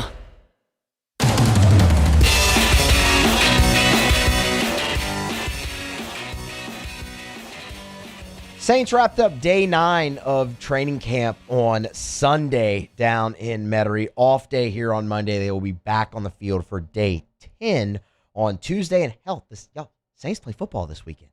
First preseason game this weekend against the Jaguars, so they'll have some joint practices with the Jaguars this week as well. It's going to be a busy week out there for the Saints at the facility doing training camp. It was a busy weekend as well. So on Saturday, Saints were out there, pads, all their stuff. And Dillon Radunz, who was playing first-team guard, by the way, they had shuffled the offensive line up there. And you had Radunz playing first-team right guard and Cesar Ruiz playing second-team center. Just because there wasn't a lot of, you need a backup. They're actually at center, and Ruiz can obviously do that. There's a play. Radunz goes down. It's a knee injury. He leaves practice, does not return. And then on Sunday, after day 9 of practice, Kellen Moore had the unfortunate update on Dillon Radunz. Dillon Radunz, is there anything? On who? Dillon Radunz. Oh, Dillon, yes. He tore his ACL. So, bummer. Come on, Kellen. Like, who? The guy who tore his ACL. I say that because Kellen Moore also went through a full medical update that was 20 seconds, and he didn't mention Dillon Radunz, the major depth piece who started games for you a year ago because of injuries on your offensive line, who tore his ACL. Who? Dillon Radunz? Yeah. Okay. Bummer. Yeah. It is a bummer. Dillon Radunz out for the year now, torn ACL. That's 2 for the Saints along the line of scrimmage. Of course, Brian Brzee on the defensive side, and now Dillon Radunz as well on the offensive side. That stinks. There's really no other way around it. And I would also like to know, why is the New Orleans Saints offensive line cursed? Because they are. There's obviously some voodoo against the New Orleans Saints offensive line. I get it. I get it that everybody has nicks, bruises, and injuries along the offensive line in the game of football, particularly in the NFL. It is a physical position. I understand that. Like, you are very, very rarely, if ever, going to make it through a full 18-week season with your entire starting 5 along your offensive line intact. I understand that. But man, it seems like the Saints just have worse luck than everybody else when it comes to that position. Now, I suppose you could look at this, and I hesitate to even say this because I don't want to frigging put this even out in the air, but I guess you could say, hey, at least it wasn't a starter. And you know what? Yeah, that's fair, but let's hope that it's not either ever again. Let's hope you can get that through. But the Saints offensive line is cursed, clearly, and Dillon Radunz goes down with a torn ACL. That stinks for him. He's a huge depth piece for you. As we said, with injuries last year, I mean, he played multiple positions along the offensive line for the New Orleans Saints a year ago due to injuries. You brought him back, like you were going to count on him potentially there, and you already saw him getting first-team reps, whether, the reasons that they want to talk about, fine, whatever. That's still huge. So what does this mean for the Saints, offensive line-wise? And obviously we wish Dillon Radunz a very healthy, speedy recovery and that he's back ready to go next season once he's ready, whether that be for the New Orleans Saints or for another team. Hopefully he can continue his NFL career. Like, we obviously wish that for Dillon Radunz. What does it mean for the New Orleans Saints and their offensive line? Well, it's a hit, particularly at guard. You look at this, and the Saints, they feel really comfortable about the pieces they've added, whether that be through the draft or free agency in a case like David Edwards. And you go left to right on your offensive line, you say, okay, Kelvin Banks here too, feel good there. David Edwards, obviously, Eric McCoy back, he stays healthy. You potentially have a top 10 center in the NFL still there. Cesar Ruiz, that's been the mixed bag that it has been. Come back to that. And Tali Fuaga. I think you still feel pretty good about your starting 5. But it's the depth, particularly on the interior, where this plays such a factor. The first name that's going to come to everybody's mind as an opportunity for him is Jeremiah Wright, your draft pick. Showing, again, the investment that they've made. I think many thought, hey, can Jeremiah Wright go in there and beat out Cesar Ruiz as a rookie and take that starting right guard spot? We'll see if that happens. Wright is dealing with his own injury right now. Remember, he had the shoulder late in the week in camp last week. And he was observing practice over the weekend. Still wasn't out there. So that's a guy who, yeah, obviously that's the first name you're going to think of. I did too. Say, okay, that thrusts him into potentially a bigger role. Can you go earn now the number 1 backup spot on there? Because, y'all, the options behind Dillon Radunz at guard and Jeremiah Wright, and really that's unproven. You don't actually know what you have in Jeremiah Wright. Sure, the early exposure, all the early returns have been good, but again, he's dealing with this. You don't really know what you have there. The options back there are after you get past those 2, and now Radunz is out with the injury. You're looking at Torricelli Simpkins. You're looking at William Sherman. For what it's worth, William Sherman went in for Radunz with the first team because they kept Ruiz at that center spot for him to really get those reps in. But I mean, from a depth standpoint, does that really inspire a lot of confidence in you? It doesn't for me. And all it really takes is you're one injury away again from really forcing those guys into action on the interior. You lose anybody on the interior of your offensive line for an extended period of time in the regular season, and you're going to have to shuffle, and you're going to have some inexperience. And let's just call it how it is. Bit of a talent deficiency there, too. I mean, those guys are further down on the depth chart for a reason. Like Dillon Radunz was ahead of them for a reason on your O-line. And that's very significant when you look at this from a standpoint of Tyler Shuck, his development, and taking that next step that everyone believes, myself included, believes he can take here in year number 2. Yeah, it wasn't a starter. That's a really key depth piece for you. And if I'm looking at that, I go, I don't feel great, kind of about the Saints' depth on the interior of their offensive line right now. So it'll be very interesting to see if they go out and add somebody. And I kind of would expect them to go out and add somebody, even if it's just to come in during camp. And can that guy you bring in, do you find something there? Can he earn the spot and bolster your depth? That's going to be very important in this juncture going forward for the New Orleans Saints. Now, the other part of that is Ruiz working at backup center and playing guard in all of those things and his reps. And Kellen Moore was asked about that on Sunday when he met with the media as well. Yeah, just a couple bodies. We just figured, hey, we had a bunch of third downs as we're kind of going through the script, 2-minute third downs. Let's just get him, some guard reps there. Just kind of focus on that group and try and get some continuity going. Some continuity going at guard. You kept him there at the backup center role after the Radunz injury. When you hit the practice field again on Sunday, Ruiz was back out there at his guard spot, especially, and you heard those key situations because, well, that's your guy right now. We'll see what happens when Jeremiah Wright comes back, how that might go. If he can really push for playing time with the first team. If not, I think you kind of look at him right now, unless you go add a veteran, and you look at Jeremiah Wright and go, well, that's a guy you invested a lot with in the draft pick. Can he take hold of that top backup spot now when it comes to the interior and in the guard positions for the New Orleans Saints? Dillon Radunz, that's a big loss in my opinion there, obviously, for the New Orleans Saints, losing a major depth piece along your offensive line and a veteran to boot. We'll see how they navigate the rest of the way through camp and obviously the regular season. Hopefully it's not a big deal. Hopefully you just stay healthy. You're one of those rare, if never, cases, and your starting five stays healthy, and Tyler Shuck has a great year, and the Saints make the playoffs and all those things.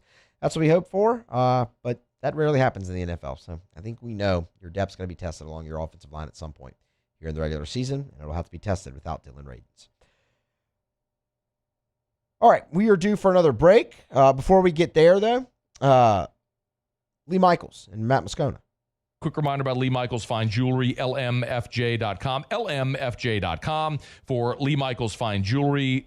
They're the best. If you are, gentlemen, thinking about popping the question and you're thinking about where am I going to go buy that diamond, I want you to consider this.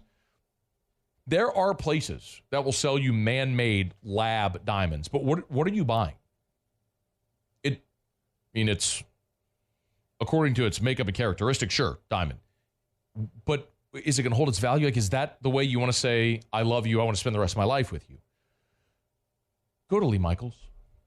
Go to Lee Michaels. Walk in the door. Experience the thing I talk about all the time, which is the Lee Michaels experience. It's Lee Michaels Fine Jewelry with 10 locations. Baton Rouge, 2 locations in Baton Rouge. New Orleans, Lafayette, Shreveport, Mississippi, Texas as well. 10 locations across 3 states. It's Lee Michaels Fine Jewelry. Thrill her, gentlemen. Thrill her with a gift in the red box from Lee Michaels Fine Jewelry. Lane Kiffin, when he met with the media here on Monday, he talked about a lot of different things and a lot of different topics regarding his team. But one of them that he did finally tackle was 5-for-5 eligibility. I know everybody's had a lot of questions about that and how LSU might handle it. We'll let you hear from the head coach on that very topic next here on AFR, live from the from the Raising Cane's studio, presented by Relief Windows on a Monday. Stick around. AFR. We're brought to you by Clegg's Nursery with 4 locations in the greater Baton Rouge area. Siegen near Airline, LA 16 in Denham. Mid-City on Don Moore, Garden Center on Greenwell Springs. You know those 4 locations, and what an awesome time to get by Clegg's Nursery because they still have every single day shipments of flowers coming in, plants, trees, shrubs. You want to beautify the exterior of your home. You want to add that pop of color to your flower bed, to your patio pots. Maybe you got unwanted pests like ants or snakes or mosquitoes, wasps. They can help you take care of all of them. Maybe you got weeds coming up in your lawn. You want to get rid of that. Maybe you got dead spots in your lawn. The horticulturists, the professionals at Clegg's Nursery have the knowledge, the know-how, the expertise, and all the products you need to win Yard of the Month every month for your whole life. Guaranteed. Actually, I can't back that up. You have to do some of the work, too. It's Clegg's Nursery.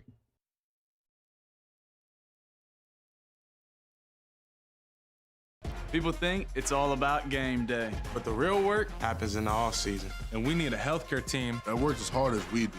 At FML Health, our lay of the lake, we take care of LSU football year-round. We trust the lake.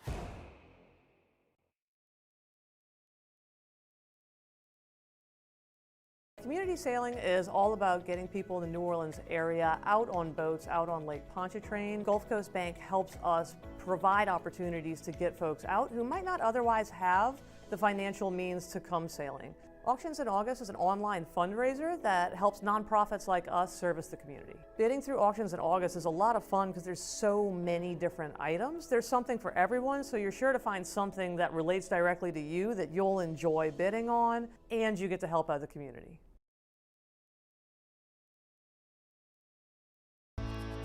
I've been in banking for over 35 years. I usually start about 7:30 in the morning, and I usually leave somewhere around 5, or if customers need me to meet them at their house or their business places, I don't mind going after hours. I have done churches, subdivisions, retail centers, hospitals, and nursing homes. And that's why we chose to live in this community, because of the values First American Bank has, that I can serve my community and my customers. I'm Lawyer Locke Meredith. We are honored and humbled to receive from our clients in Google, based on 5-star client reviews, the designation of our law firm is highly recommended. Whether you hire us at all, please give us a call, 272-5555. You have nothing to lose. Hi, I'm Mitchell Meredith. Injuries happen when you least expect them to, making your life more complicated. At Locke Meredith, Sean Fagan and Associates, we know this, and we strive to help each of our clients during these times. Whether you hire us at all, give us a call at 272-5555.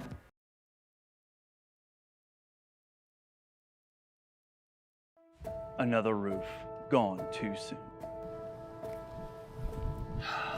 Looks like neglect. There's no doubt about it. This is a case of poor installation. At Pelican Roofing, we don't guess. We investigate to find the real cause of your roof's problems. Call Pelican Roofing for your free roof investigation today. Case closed.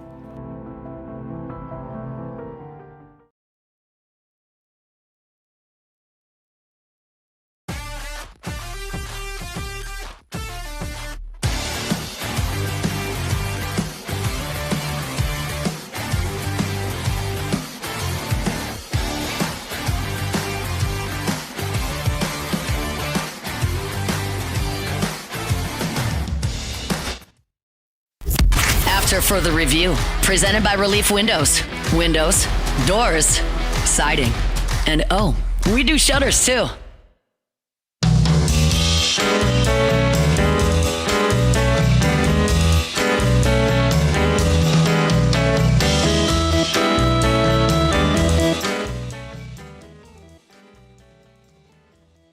As a new partner on After Further Review, Hancock Whitney, proud to be the official bank of LSU Athletics and the New Orleans Saints. And oh, by the way, Hancock Whitney has been my bank for more than 20 years. They love to promote the Saints and LSU debit cards. Well, you look in my money clip, I've got the New Orleans Saints custom debit card, have for years. And I love that with Hancock Whitney, there's more than 180 full-service financial centers throughout Louisiana, Mississippi, Alabama, Florida, Texas. So no matter where I travel, I can always find a Hancock Whitney branch somewhere near me. And this is exciting. New Hancock Whitney clients can get up to $600 after opening freestyle checking and freestyle savings accounts and meeting requirements. So go to HancockWhitney.com/Matt, my name, HancockWhitney.com/Matt to get started. Minimum deposit, account opening balance, and other requirements apply. Learn more at HancockWhitney.com, member FDIC. So when Lane Kiffin met with the media here on Monday after LSU's 5th practice of fall camp, I mean, he covered a wide variety of topics relating to the team, Sam Leavitt, like a lot. I mean, Lane Kiffin, he even gave an answer on like how the tight end position has changed in college football and why Trey'Dez Green fits that change so well. Like, it was a lot of different things. But one of the more interesting topics that I thought Kiffin discussed was the eligibility in the 5-for-5. Because when the judge out in Colorado, when she ruled that, okay, class of 2022, they should be eligible for 5-for-5 as well, that opened the door for a lot of players to come back into college football as long as they didn't sign a pro contract. And you've seen it happen. Missouri welcomed back that defensive lineman. He's back with the team, and he was a major contributor for their team a year ago. Texas, last week, brought back an offensive lineman, and he had minicamp workouts. Like, he was in minicamp with 2 different NFL teams going through workouts. He was undrafted, though, never signed a contract. He was literally just there for tryouts. So he was class 2022, 5-5. He was brought back. He's on Texas' team again. Like, we've seen this happen. That's just 2 examples in the SEC. It's happened elsewhere in college football as well after that ruling. And now there's other rulings about, okay, well, can you enter the portal or not? All those types of things with it. But the basis of what you need to know really for an LSU standpoint is, okay, is there an opportunity for guys to come back to LSU who were on the team a year ago? And that question has been asked so much. The one person, at least on the record, hasn't been asked about that was Lane Kiffin. Well, today, Monday, he was asked, hey, while we're on the subject of this, have you considered, thought about bringing anybody back from last year that now has eligibility remaining? And really what's crazy, you start thinking about these guys, and I don't even know how they're going to be termed. Hold on 1 second. We just had the misstep there. So has LSU considered bringing anyone back from 2025? We look at everything, I think, and so we would be prepared for that, but I don't know what that would mean. You always got to look at who they are and how do they learn your systems and all those things to come that late. I do think, since you asked, that those kids should be able to go anywhere. They haven't been with programs for 7 months, and the programs that they were at, the coaches have changed at a number of them, and they didn't have a portal window. So I do think, her ruling seems like it's headed the right direction on that these kids should, if they get a 5th year, they should be able to go wherever they want, any conference, anywhere, because they didn't have a chance. So, and there's going to be places that don't want them back, because they're full or they don't need that position or there's new coaches there. So it'd be really a shame for anyone to limit these kids to where they could go back to, NCAA or conferences. Okay, so Lane Kiffin basically said no. Just kind of without saying no. Not that they haven't considered it, but that, no, we're not really looking at anybody. And there's a couple different reasons in there why. And there is one position that I actually think they should, provided some of what he said in the second part of that cut comes true. But we'll get to that. But why haven't you necessarily seen this from LSU? Well, a couple reasons that one, LSU's full. Like, LSU addressed every position in the transfer portal just about that they really needed to. They addressed that. It's late in the process. It's fall camp, especially offensively, coming in, learning new systems, lanes, whether that's Blake Baker's on the defensive side, all those things. That makes an awful lot of sense. I look at this and I say, man, if this ruling would have come down in spring or in the roster building process, you absolutely would have seen LSU add or maybe even retain guys from 2025 because they have now another year of eligibility. But it didn't. This ruling came down in July when it's super late in the process. Also, if you look at LSU's team from a year ago, the way that team was constructed, there's really nobody to bring back. You had a lot of fifth-year senior guys, like a Jamari Butler, fifth-year senior. Now, again, you addressed edge, but as an example, Josh Thompson, offensive line, was a fifth year. He was out of eligibility. You had graduate students, out of eligibility at that point. And anybody who was a senior on last year's team that you would want to bring back was moving on.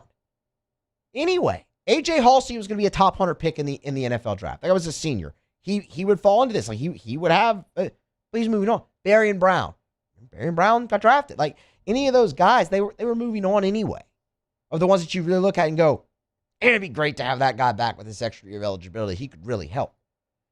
But in the meantime, you addressed safety. You addressed Lord knows you addressed wide receiver. They built and filled in. Now, the second part of that Lane's talking about with the players who are still out there who should be able to actually enter the transfer portal and go wherever they go, he's absolutely right.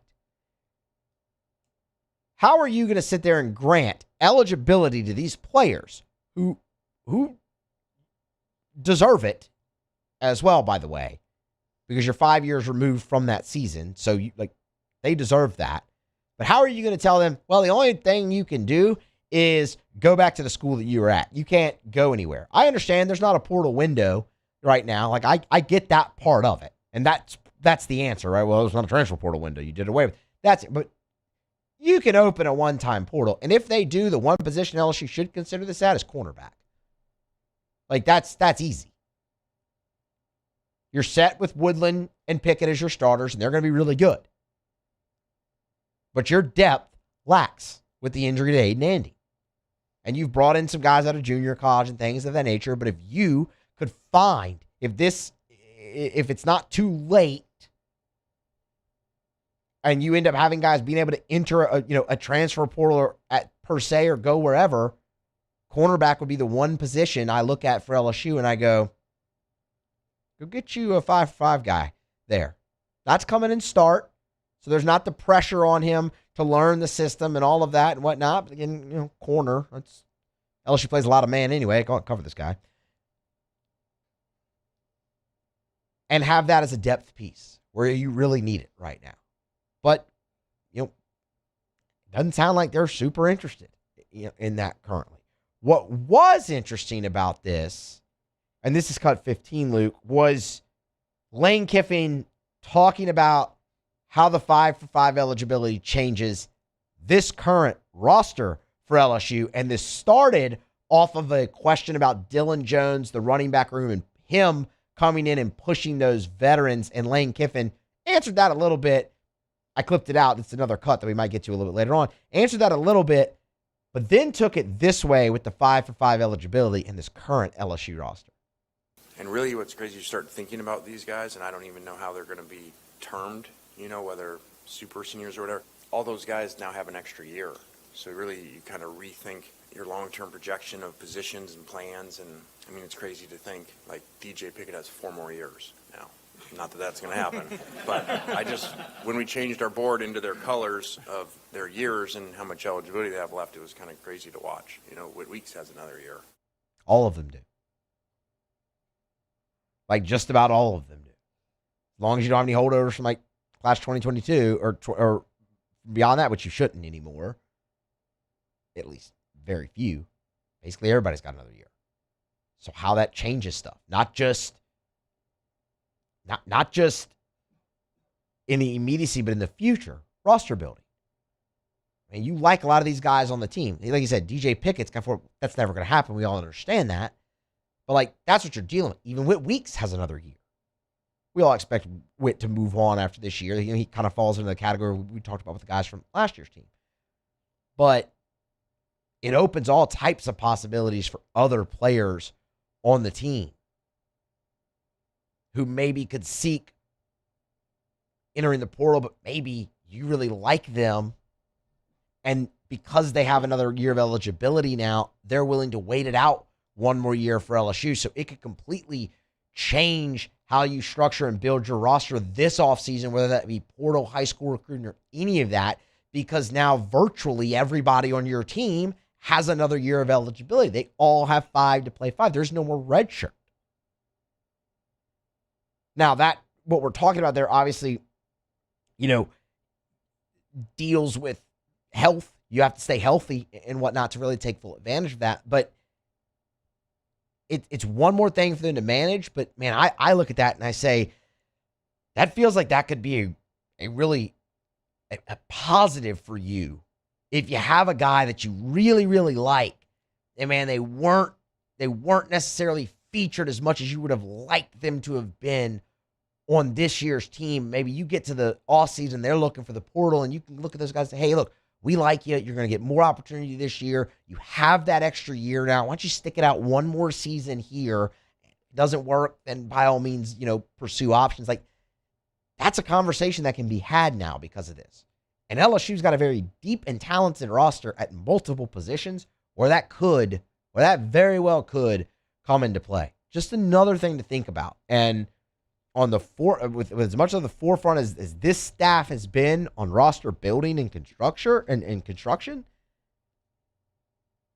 that kind of gets me really excited going forth, for LSU in this 5-for-5, what they have, whether that be in the immediacy or obviously in the future. So that was really interesting from Lane Kiffin here today. It's interesting enough that it stood out to me among all the other stuff that he really did talk about, in his 15-minute or so media availability here on Monday. File that away. It'll be interesting to watch. All right, we'll grab a break. We'll come back on the other side. Wrap hour number 2 up with Tigers in the Pros. It's AFR on a Monday, presented by Relief Windows. Stick around. AFR. Buying or selling, commercial or residential, think real estate, think Darren James. You want an unbelievable customer service experience? You want Darren James. It's part of his core values for Darren and his team. Darren tells me all the time, as long as I've known Darren, he said, my goal one day is to put myself out of business. I want to create such a turnkey, seamless, easy process for people to be able to buy and sell homes that they don't even need me anymore. Well, as Darren continues on that path in the meantime, he's going to help you sell your home. So if you need to sell your home, you want a realtor that quite literally sells more homes than anyone, you want Darren James. Last year, Wall Street Journal is listed the top 1% of realtors in America, Darren James. So need to sell your home fast for the most amount of money? You need Darren James. 335-7666, 335-7666, or agent225.com. Think real estate, think Darren James.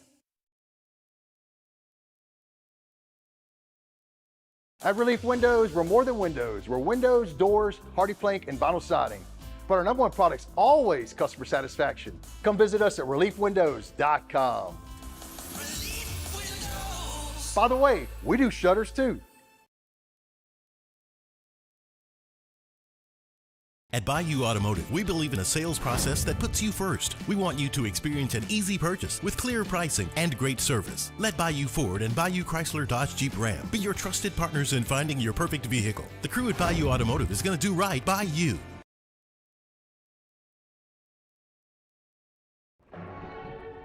These are the luckiest ice cubes in the world. They could have been a thankless bed for an all-you-can-eat salad bar. But instead, they've been called upon to cradle and cool a crisp, refreshing Dos Equis. Looks like the lucky just got luckier. Dos Equis.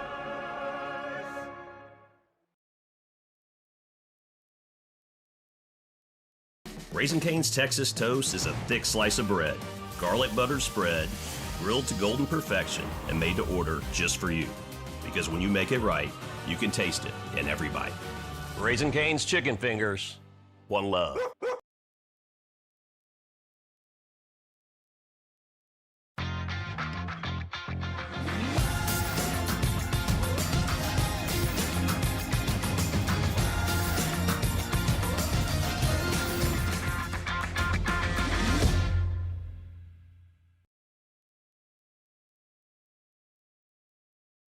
I'm lawyer Collins Locke Meredith. Among the most important factors to consider when you're hiring an injury attorney is trust.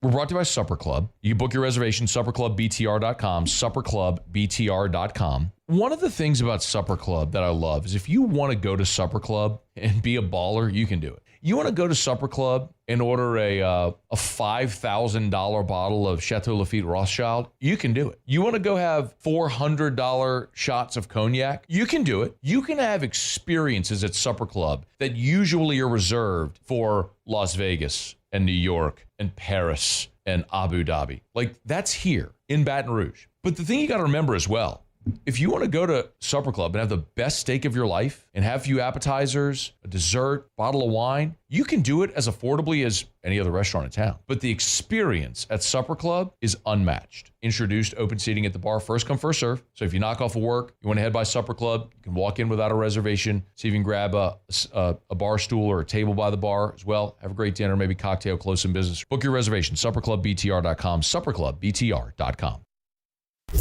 After further review, presented by Relief Windows. Windows, doors, siding, and oh, we do shutters too.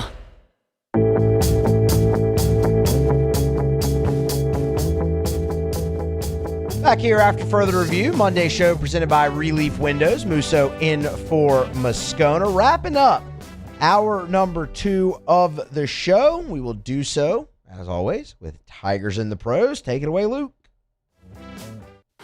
Around the SEC, bringing you the biggest news from the nation's best conference. We can do that again, though. I thought we had some pretty good stories there. I know, dude. Those Tigers in the Pros. They still bleed purple and gold. They're just really rich now. Use a lot of cleanup.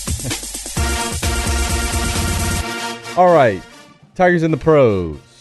Alex Bregman in the Cubs had a 3-game series against the Kansas City Royals over the weekend. Bregman went 4 for 14, 2 runs scored, 4 hits, 3 RBIs, and only struck out twice. Solid. So, overall solid series for Bregman, and it was highlighted by a 3-hit, 2 RBI finale in the Cubs' 10-2 win over the Royals last night. Dylan Cruz and the Nationals faced off against Cincinnati over the weekend. Across the 3-game series, Cruz went 2 for 14, 2 runs, 2 hits, no RBIs, and 4 strikeouts. A little slow for Cruz. At least the strikeouts weren't plentiful there. He'll get it. I have no doubts. Yeah. Kevin Gausman took his first start as a Cubby. Yeah, that's right. Over the weekend. Is that Friday? I think that was Friday. Yeah. Did awesome.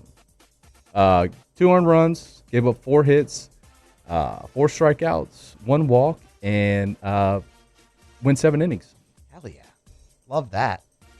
That was a big get for the Cubs, man. It really was. That was a big pickup for them as they make push towards the playoff and a deep run in October. Agreed.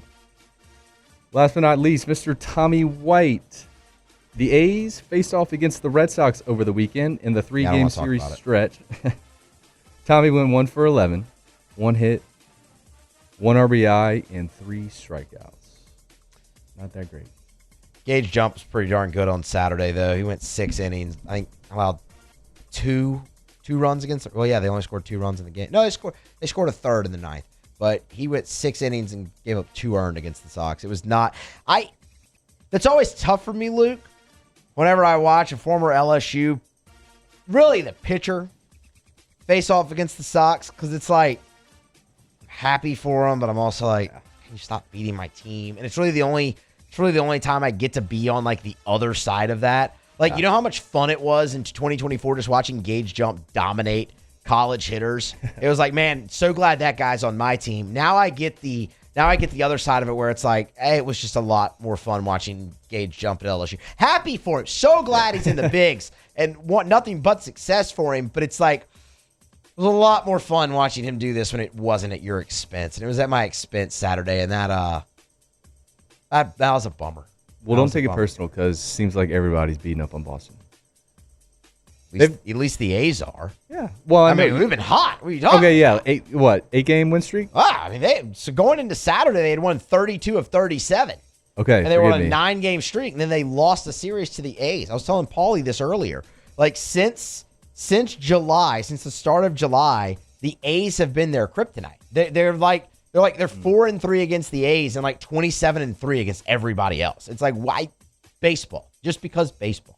It's the dumbest sport ever, but it's also the best. Either the A's or the Tommy White. It's going to be the downfall. There we go.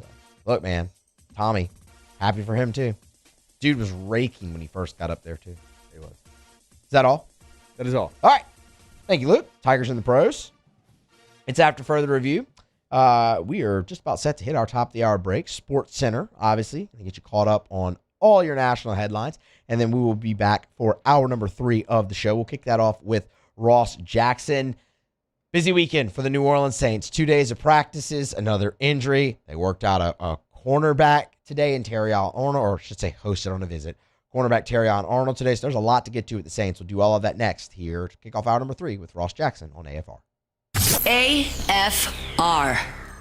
Summer is here. Maybe you're looking to upgrade that ride before the family road trip. Get on by South Point Volkswagen, airline just north of Highland, or online at southpointvw.com. Southpointvw.com. Told you for years, they're Louisiana's largest volume Volkswagen dealer. Maybe you need that full-size family SUV.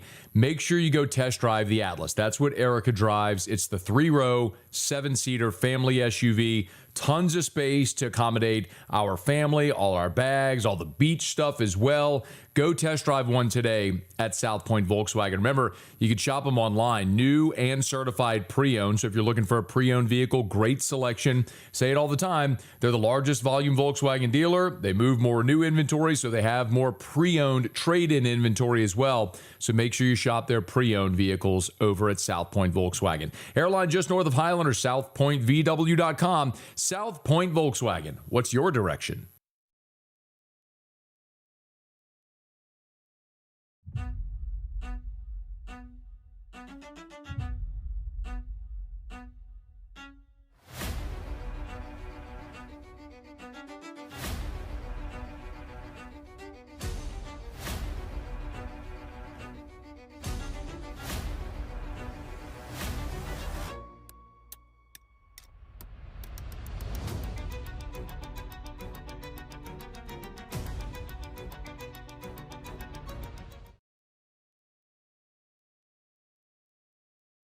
Community sailing is all about getting people in the New Orleans area out on boats, out on Lake Pontchartrain. Gulf Coast Bank helps us provide opportunities to get folks out who might not otherwise have the financial means to come sailing.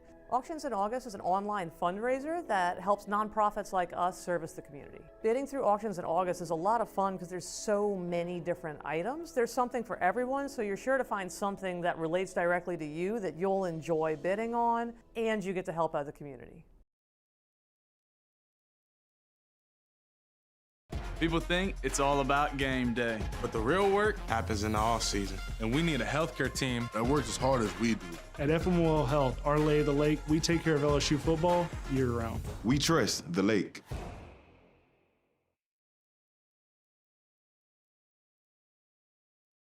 Hi, I'm Mitchell Meredith. At Locke Meredith, Sean Fagan and Associates, we know each case and client are unique, and that no two cases are the same. But one thing remains constant, and that is our passion to help our clients. After an accident, we know your life has changed, which is why we passionately fight to make you and your family whole.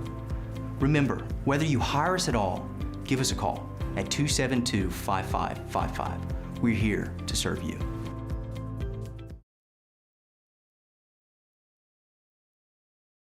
People ask why I chose to partner with Parrish. The answer is simple: trust. Whether you're choosing teammates, business partners, or the people working on your home or business, choose a company you know and trust. Visit parrishbuilt.com.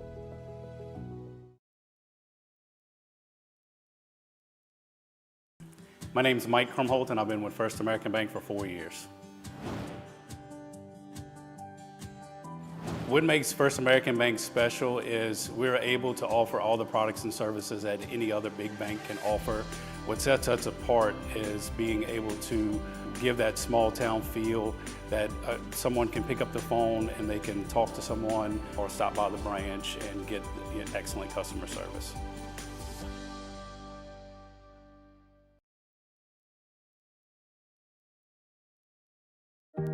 Who bears the standard? Who sets the bar?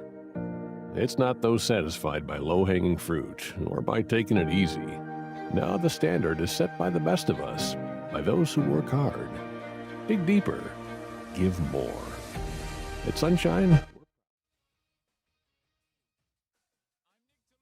Quentin Williams cashing in. Cowboys star defensive tackle agreeing to a 3-year, $105.9 million extension with $63.35 million guaranteed at signing, $101 million in full guarantees. Cowboys traded for Williams at the trade deadline last year, coming over from the Jets. 4-time Pro Bowler and first-team All-Pro back in 2022. Has 41.5 sacks in 7 NFL seasons. Elsewhere, former Lions quarterback Teddy Bridgewater officially announcing his retirement for a second time. Detroit placing him on the reserved retired list. Bridgewater finishes his NFL career with just over 15,000 yards passing and 75 touchdown passes. Started games for the Vikings, Saints, Panthers, Broncos, and the Dolphins. Played 10 years in the league. While Lions center Cade Mays suffered a wrist fracture during camp practice, will be sidelined around 8 to 10 weeks, while running back Isaiah Pacheco is dealing with an MCL sprain. If you run a small business, you've got to try Gusto. Get unlimited payroll runs and get your payroll taxes filed automatically. Offer health insurance, 401k, and more. Get started for free at gusto.com.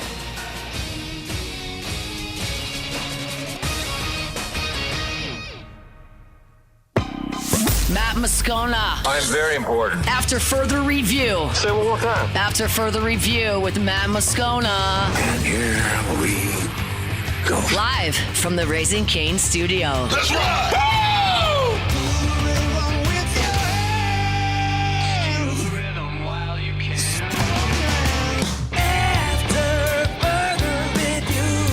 Off running hour number 3. After further review. Here on a Monday, presented by Relief Windows. Musso in for Moscona. Our guy's taking one more day. Make sure he's fully recovered before making the triumphant return here to AFR. Been a joy hosting the show today. One more hour to go. We've been jam-packed. Wall-to-wall Saints and LSU. That continues here. Saints, 2 practices over the weekend out there in Metairie. Ross Jackson, he was there for all of it. Joins us here today, even on an off day. We're happy to welcome on Ross Jackson. Buttered toast? Ross, how are you? Let's go. I'm doing great, man. No off days. No off days. Just all gas, no breaks for our guy Ross Jackson. Of course, get him on Twitter, X at Ross Jackson NOLA. Read his stuff, LouisianaSports.net. Subscribe and listen to the Locked On Saints podcast. Ross, I have a lot that I want to ask you actually about the 2 practices, but let's start kind of with the news of the day, and that being the Saints are hosting Terrion Arnold. Yeah. Well, that's interesting given his current predicament, but they're not the only team. Just your immediate reaction to the Saints bringing him in here on Monday? Yeah. I think the Saints are interested, like the other teams are, in kind of getting the other side of this story. I mean, look, it's always going to draw eyes and draw attention when you bring in a guy that's got 8 total felony counts of, armed robbery and kidnapping and an arraignment this Thursday and everything. The Saints, amongst these other teams, the Seahawks, Colts have been kind of tied to them, Chargers, Texans. They want to bring people in and kind of get the other side of this stuff as well. And we'll kind of see where things go. And if he ends up being cleared and everything ends up being good, green light, then all of a sudden, this is a former first-round pick that's out there available to sign wherever he wants. And my understanding is that he would be pretty interested in New Orleans, especially with his former college teammate, Kool-Aid McKinstry, also in that defensive backfield. And so I think teams are just wanting to kind of get the other side of this and get a look at it just in case he does become, available, because look, this is a guy right now that's carrying charges that could carry a life sentence if convicted. Like, it's pretty crazy. And so if that ends up not being the case and he ends up being available, he ends up being a big get for a team. And obviously that's a life-changing situation for him. You mentioned the arraignment on Thursday, and look, I mean, he's already had a court appearance regarding this case. I mean, it feels like a trial is going to happen at some point through this. Like, he'll have his day in court. What does that mean for a potential timeline? This doesn't feel like anything that's imminent, even potentially this season. how far in the future are we talking here if he's acquitted of all charges? Yeah, that's exactly right. This is something that probably is not he has an arraignment, and then all of a sudden everyone knows what the future is right after that. This is a long play situation that would likely end up in a trial, and then if he ends up being, acquitted and ends up having no charges levied against him, then all of a sudden he becomes available. But the timeline of that is so entirely hard right now to look ahead to. That's why a lot of these teams are trying to get the visits in with him now, because once he undergoes this legal process, it's going to become very tricky to get him into an NFL building. And so with all of that taken into consideration in terms of a timeline on it, it's completely fluid because we have no idea how long any of this is going to take and how many, court appearances there will truly be and all these other things. Like there's a lot that has to kind of go with all this. And so tough to say exactly what a timeline is, but I think that's one of the reasons why you're seeing a lot of teams that are trying to bring him in now and then get his side of things so that if he is indeed kind of cleared of these charges, they will know the information that they feel that they need to know so that they could act quickly at that point. When that point is remains to be seen. We'll obviously continue to monitor that. Let's move to the on-the-field stuff, Ross. Dillon Radunz tore his ACL over the weekend. To use Kellen Moore's phrase, that's a bummer.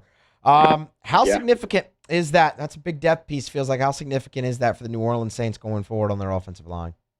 Yeah, that's exactly right. That's a huge depth piece for New Orleans. I mean, that's not a guy that impacts probably your top five out there right away, but I mean, that's a guy that was number 6 on the list when it came to your offensive line. And, look, this is a guy that is a former starter in the NFL that has really, really good training going all the way back to his North Dakota State University days, is a player that can back up both guard spots and both tackle spots as well. That's a big piece to lose. And so it wouldn't surprise me if that ends up leading to some tryouts for some guys to come in and visit and get a look on the offensive line as the Saints try to figure out what they've got here. And, I mean, they effectively just lost their number 6, their 6th man, right? Like their 6th man on the offensive line. And that's a pretty tough pill to swallow already at this point in the season, or off season rather. In the immediacy, I mean, 'cause I'm with you. I mean, I expect to see tryouts, and I would expect them to definitely sign somebody, even if it's just a camp, a camp body to help you get through this. But in the immediacy, I know a lot of people are going to point to Jeremiah Wright now, interior offensive lineman, obviously draft pick, but he's dealing with his own injury, the shoulder. Sherman, I saw in your practice report, Sherman went in when Radunz went down because they were playing Ruiz over there at second team center. How big of an opportunity, I guess, is this for Jeremiah Wright if he can get back on the field healthy here?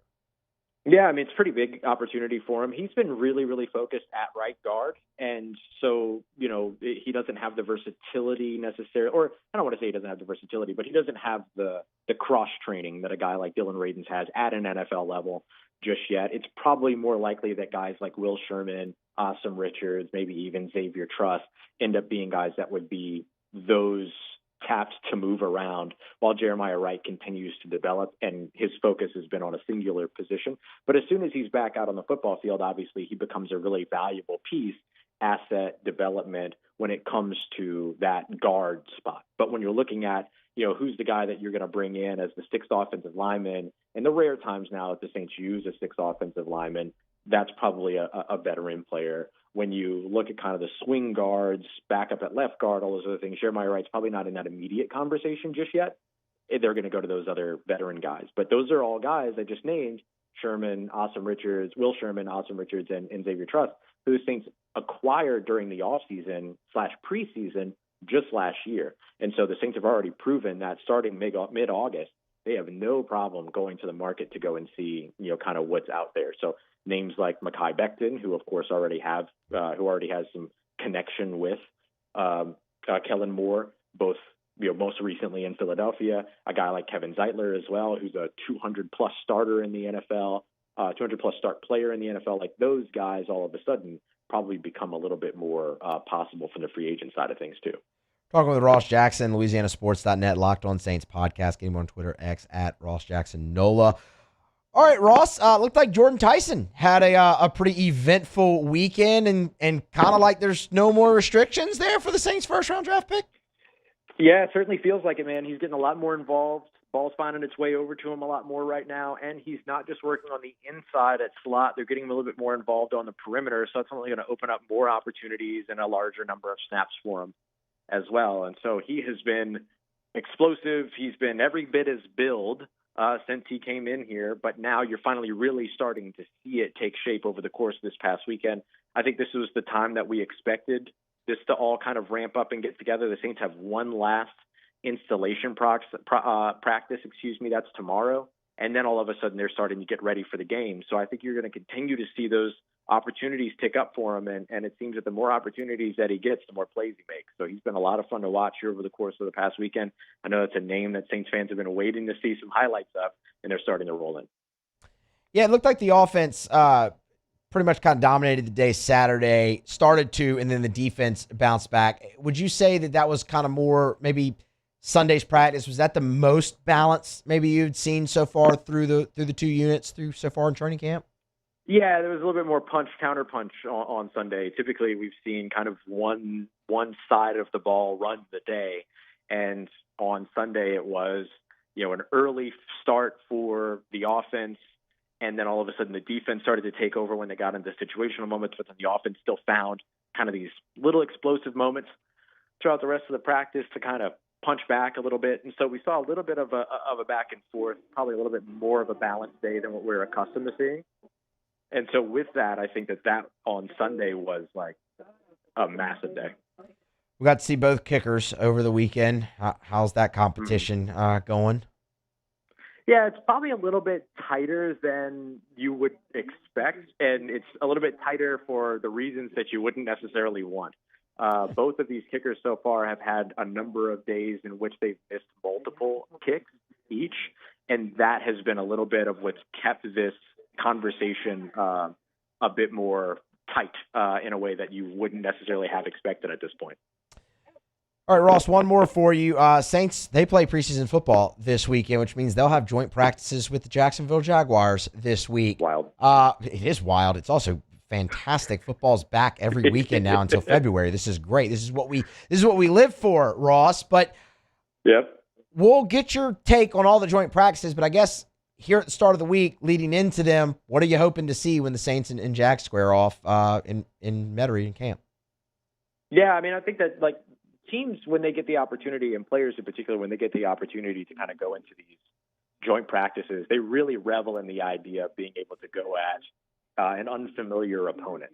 And it's not that every player learns exactly what the guy opposite him is going to do or what the offense is going to do or what the defense is going to do. It's just you get a little bit routine and all of that, and then now you get the opportunity to kind of be a little bit more physical, and now you know nothing about what the other side is about to throw at you. And so there's no understanding of these little nuances and things like that. And so that ends up creating a bit of more of a competitive environment. I think that the corners are going to be tested quite a bit over the course of these practices. They've got Travis Hunter and Brian Thomas Jr. to match up with the Jags. They'll see CeeDee Lamb and George Pickens with the Cowboys. They'll see Puka Nacua and Devontae Adams with the Rams. I think that's going to be a really, really good proving ground for those young cornerbacks. I think on the flip side, the New Orleans Saints offense is going to see three pretty strong defenses in the process of all of this as well, one of which that might or might not include Aaron Donald. We'll figure it out maybe by then. And so with all of that, I think that this is just a good opportunity for the Saints to get a good barometer of where they are on both sides of the ball, and in particular with the young talent. It's good exposure for everybody and helps you be able to kind of get them going up against unfamiliar opponents in a more controlled environment, as opposed to a game where, you might be taking a little bit more risk in certain cases. He is Ross Jackson, LouisianaSports.net, all of it free, all the time, and the most comprehensive practice report you'll find anywhere. It's written by this guy right here, Ross Jackson. Locked on Saints, of course, as well, and on Twitter X at Ross Jackson Nola. Ross, we appreciate it, man, as always, and we'll talk to you tomorrow after practice.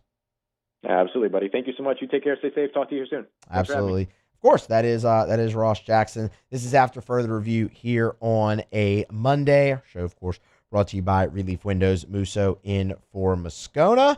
And in addition to all of that, we are also brought to you by Evamore. Brought to you by Evamore. Drink Evamore, EVAMOR, Evamore.com, Evamore.com. For elite athletes, for someone who just wants a healthier lifestyle. Maybe you're a parent, you want a healthier option for your children. Evamore is a great option. I would highly encourage you, bottom line, if you're drinking tap water, don't.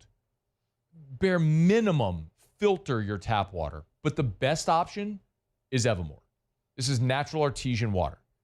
It's underground aquifers on the North Shore of Lake Pontchartrain, right there in Covington. They dug a well into that aquifer, and I mean, it's literally thousands of years in the making. That's why they call it Mother Nature's masterpiece. That's what they're pulling out of the ground. The only filtration is take like the sediment from the ground out of the water, and it goes right into the bottle. So it never touches air until you uncap it, take that first delicious sip. Learn more where you can buy it, great retailers or online, EVAMOR, Evermore.com. All right, we'll grab a break. Here on Monday, the media, the LSU beat, got their first chance to speak with quarterback Sam Leavitt. We've been sprinkling in some of that all throughout the show. Leavitt's updates on his health, the portal process, Lane Kiffin's airport visit to Sam Leavitt, all of that mixed in. If you missed any of it, you can get it on demand. AFR On Demand presented by Breck Golf, golf.breck.org, YouTube, podcast, wherever you get all of our post-production that we do. You can find it all there. Some really interesting conversations. When we get back, though, we'll sprinkle a little bit more in. He was really impressive today. Let you hear more from LSU's quarterback, give you some more kind of overarching takeaways. That's next here on AFR. After further review. Brought to you by Glow Resources. If you are a business owner, if you're an HR manager, a VP, an ops manager, if you're the person in charge of hiring at your job, at your place of business, and you're having trouble finding the right people, you need Glow Resources. Now, I want to remind you, Glow Resources, they're exceptional when it comes to skilled blue-collar workers and also white-collar divisions. Remember, Glow Resources has a full professional placement division. So we're talking about office administrators, executive-level assistants, assistant controllers, plant managers, scheduling assistants, basically any type of office job. Accounting, HR, marketing, managerial, supervisor roles. If you're having trouble finding those people and sometimes hard to fill roles, Glow Resources specialize. They recruit nationwide. For example, they had a Baton Rouge company that was looking for an engineer. They found the employee in Florida to work the job in California. It's Glow Resources. Check them out online today. GLO, glowresources.com.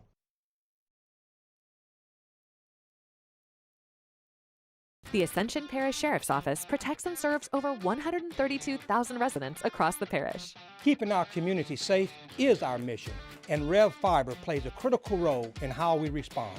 Whether it's training in our special divisions, forensics investigations, or fielding emergency calls in our operations center, Rev Business connects our teams in real time, which is why we partner with Rev Business. Get 6 months free of Rev Business services. Call or click today.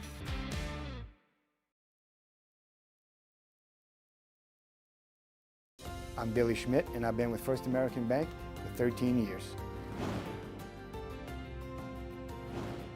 I have a passion of getting to know customers, getting to know their journeys, getting to know their stories, and being a small part of that, and just continuing that, and taking those relationships and expanding out into the community, just to make First American a household name.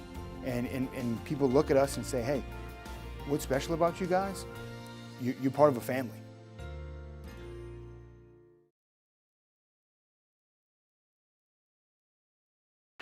When it comes to industrial construction, River Parish Contractors can do it all. Mechanical, structural, custom fabrication, specialized welding, and turnaround services. Strategically located in between Baton Rouge and New Orleans, we have the local team with the experience and commitment to safety to manage the most complex industrial projects. Period. Here's the deal. Partnering with us means your project is delivered on time, on budget, and most important, safely. River Parish Contractors, let's get building.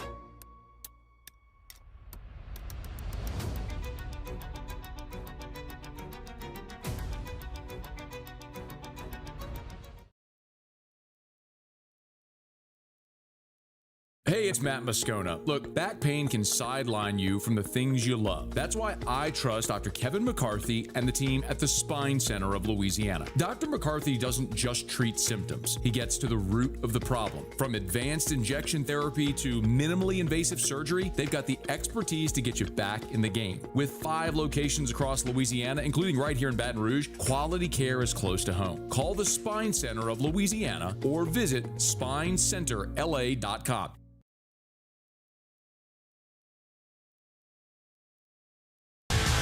Eagle 98.1, the rock station, home of the Woody Show in the morning. After further review, presented by Relief Windows. Windows, doors, siding, and oh, we do shutters too.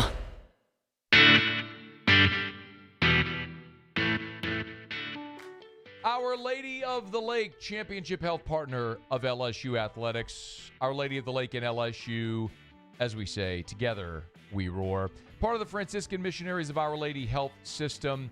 And, I love telling you about Our Lady of the Lake because whenever we talk about healthcare, Our Lady of the Lake understands the 2 things primarily that people want are access and convenience. And they knock that out of the park. Whether it be at the Regional Medical Center, if it's the Lake After Hours, if it's any of the specialty services that you may need, heart, stroke, cancer, pediatrics, you want the best. You want Our Lady of the Lake.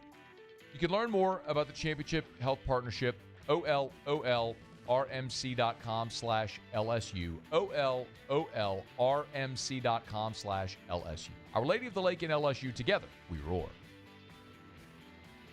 Sam Leavitt met with reporters for the first time as the LSU quarterback here on Monday. Fascinating conversation with Sam Leavitt for the 10 to 11 minutes or so that he was up at the podium speaking to the assembled media here that covers LSU.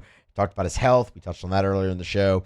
The portal process, Lane Kiffin's airport visit to him up in Knoxville, just an awful lot. And really, that was kind of just scratching the surface with everything that Sam Leavitt spoke about today. I'll let you hear a little bit more from him, kind of give you some takeaways just on Sam Leavitt, my impressions of him, but also his relationship that he's building with the offensive staff. But before we do that, Leavitt, in earlier clips that we've played on the show when he was talking about portal process and all that, he expressed such happiness that this was the decision that he made, that he chose LSU, that he chose Louisiana.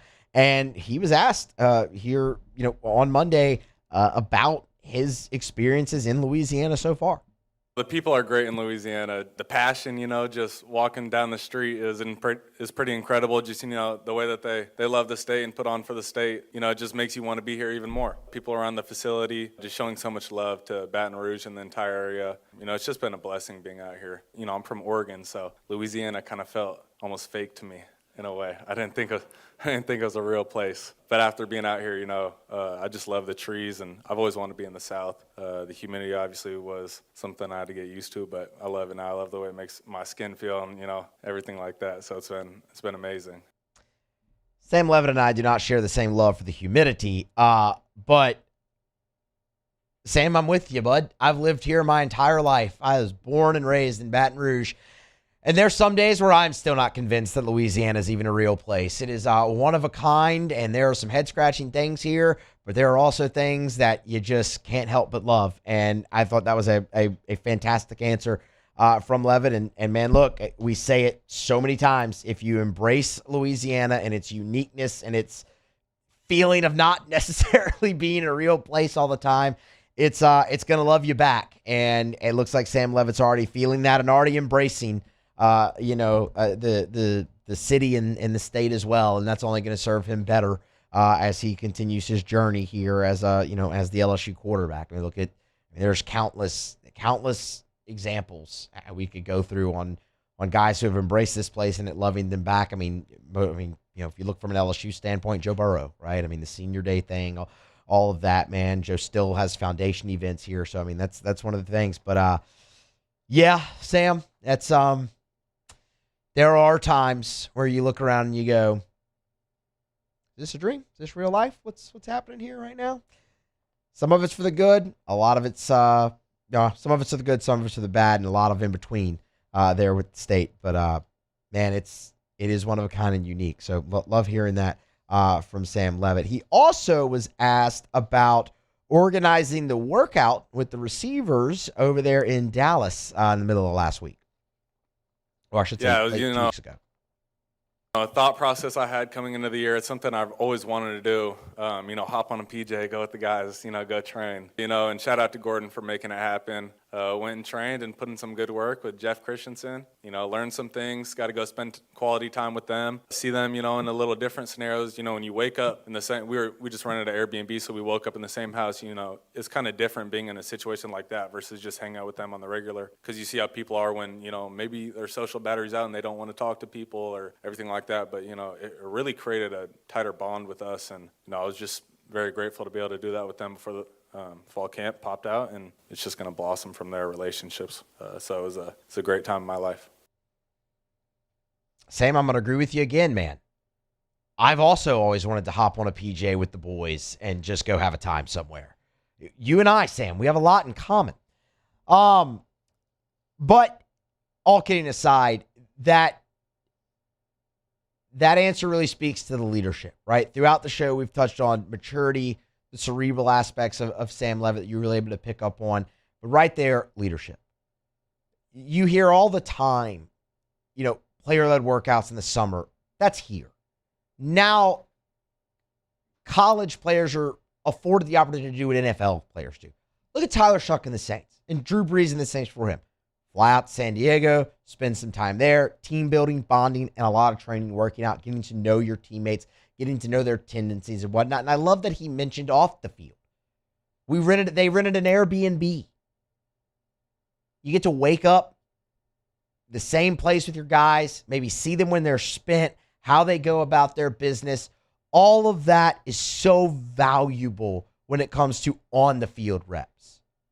It's not just getting continuity, running routes and knowing where your guy's going to be throwing the ball. It's everything else that goes into that. The teams that have the most success, more often than not, are the teams that like each other an awful lot and that get along.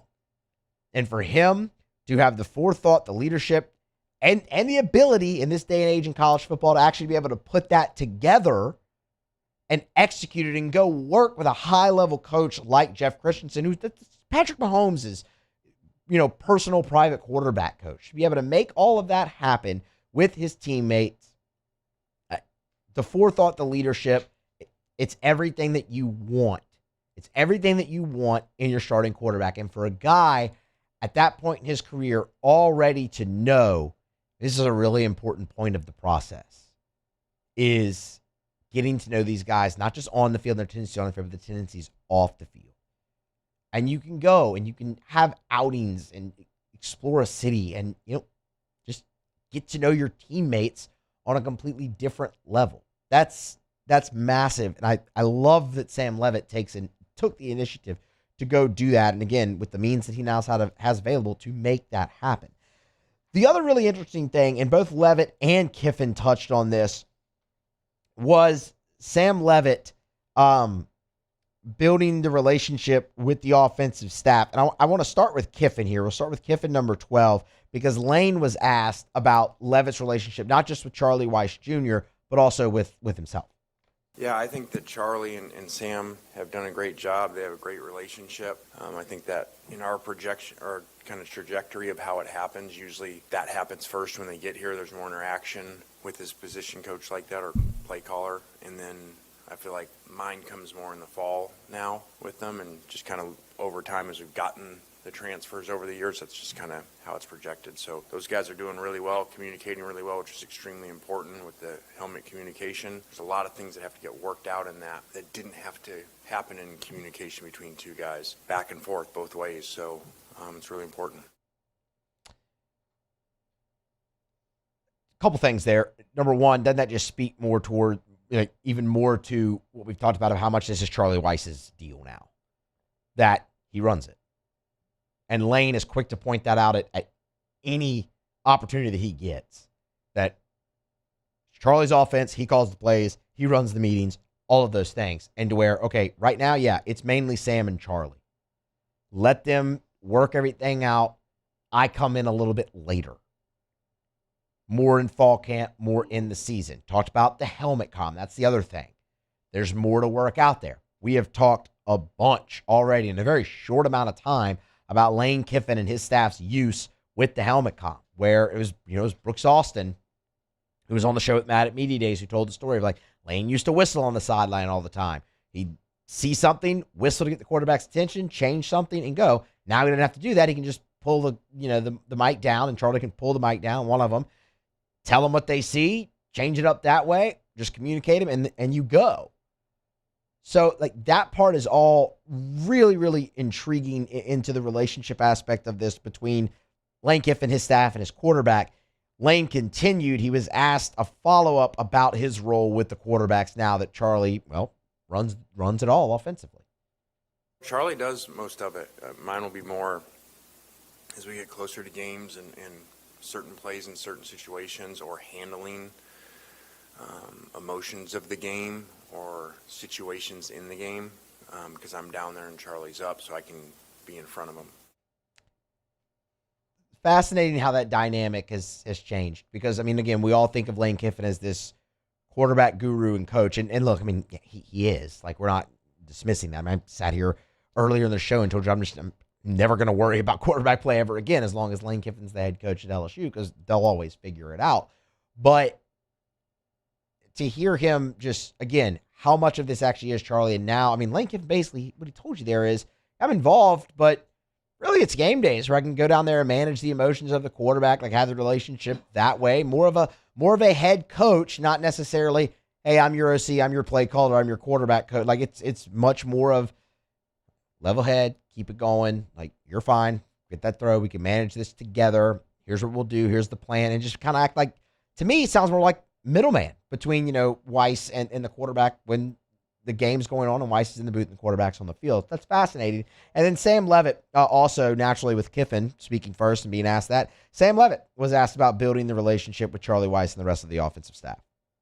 Just building the relationship with the guys upstairs in the office. I think they really see my passion for the game, and I see theirs. I'd say this staff, is probably the hardest working staff I've been around, and it's just it's a blessing for me to be held accountable in that way and just constantly grind. Like I just keep saying, we've been grinding, because that's really what it's been. It's been a grind since I got here in January. So just being around them and them seeing my work ethic and me seeing theirs, I think the relationship just blossoms from there, and winning helps a little bit as well. I don't know how you can hear everything that we played and not just feel great about Sam Leavitt as your quarterback. I mean, that guy, and look, he's got to go perform on the field. I get that. But there is a track record of great success for him when he's healthy. And he is 100% healthy now by his admission, by Lane Kiffin's admission. Like, we know that.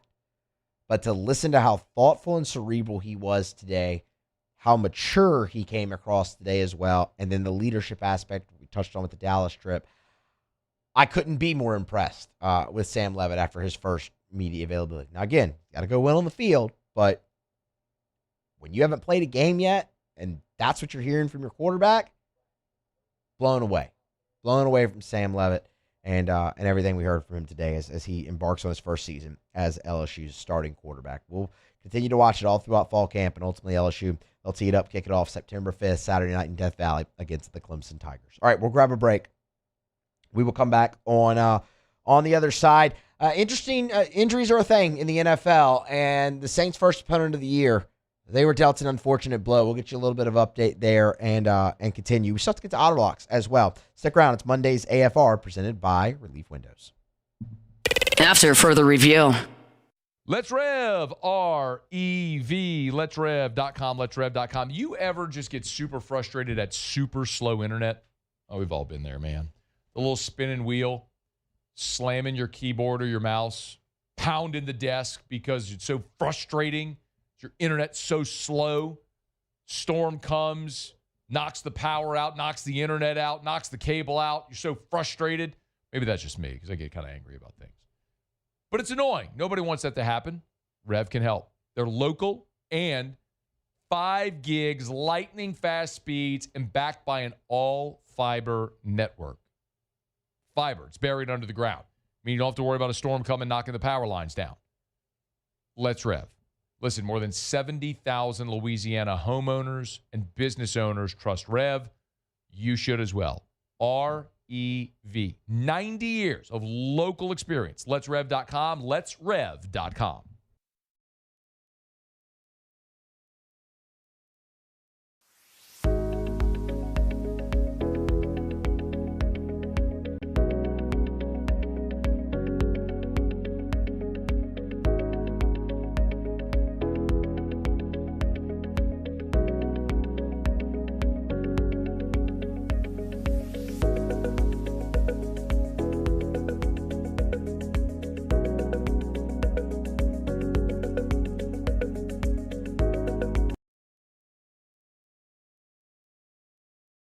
At Bayou Automotive, we believe in a sales process that puts you first. We want you to experience an easy purchase with clear pricing and great service. Let Bayou Ford and Bayou Chrysler Dodge Jeep Ram be your trusted partners in finding your perfect vehicle. The crew at Bayou Automotive is going to do right by you.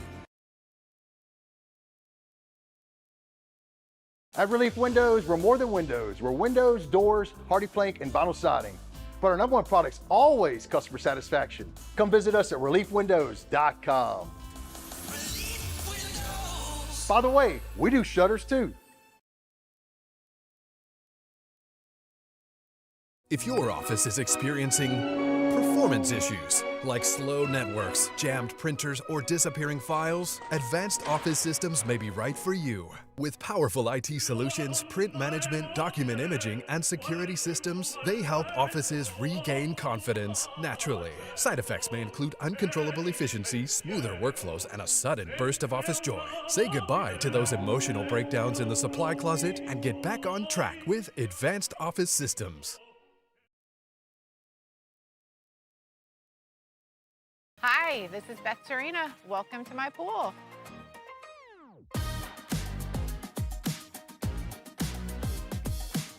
The first time I saw this beautiful pool, it exceeded every expectation that I had. They were able to get everything we wanted in this pool. It is a beautiful pool. We live out here, we eat out here, we watch TV out here. This is like our living room outside. We love this pool and everything about it. When we decided to build our pool, we called a great friend who is one of the best pool builders in the country in North Louisiana, and we said, who would you choose to build a pool in Baton Rouge?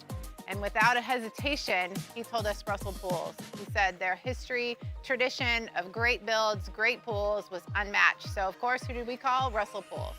The advice I would give to anyone looking to build a pool is first call Russell Pools. They'll do an incredible job. It'll be incredibly organized, it'll be time efficient, and you will have your pool in no time.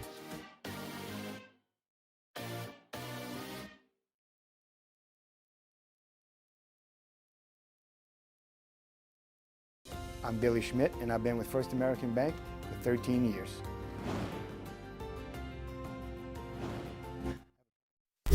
After further review, presented by Relief Windows. Windows, doors, siding, and oh, we do shutters too.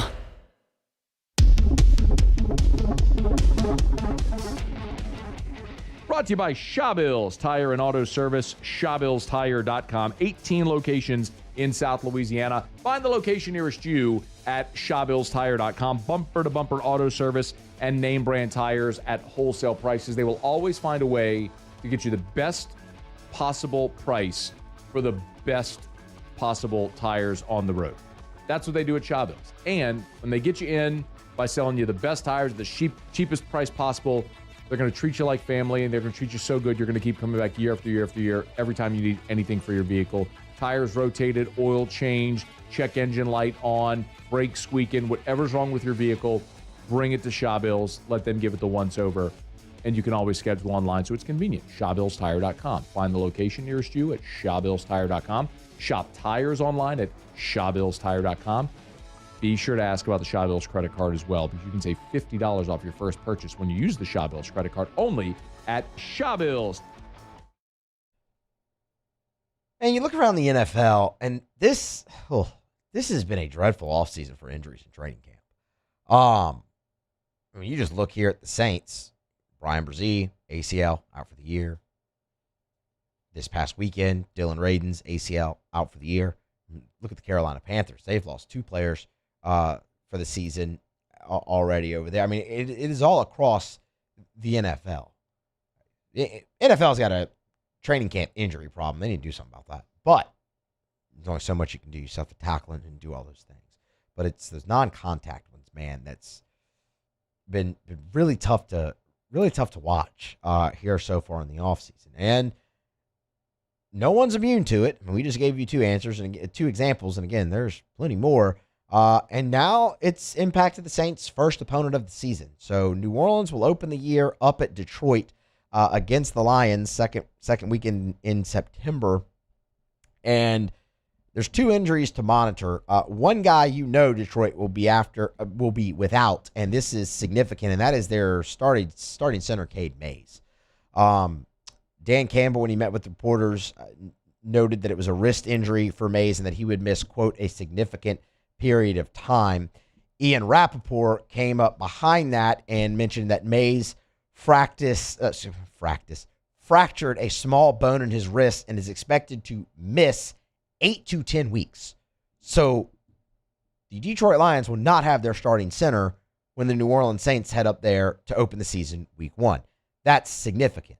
We all know how significant it is to lose a center. Now, if you're Detroit, you have plenty of opportunity here. It happened early enough in camp to get your guys ready to go. But when you look at how this offseason went around Cade Mays, they targeted him because the Lions' offensive line was banged up and then flat out just not really good a year ago. They targeted Mays to come in and be the center.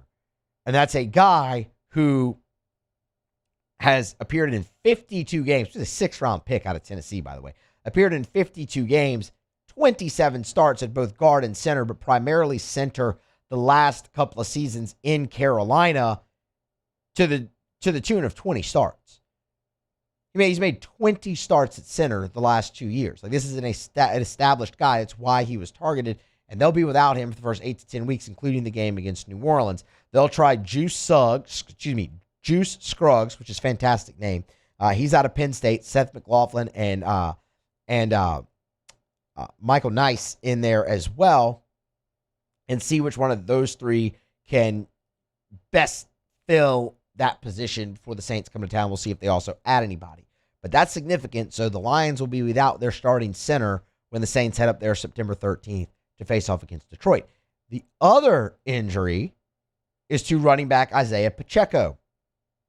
So Pacheco, according to Dan Campbell, dealing with an MCL sprain and will miss some time.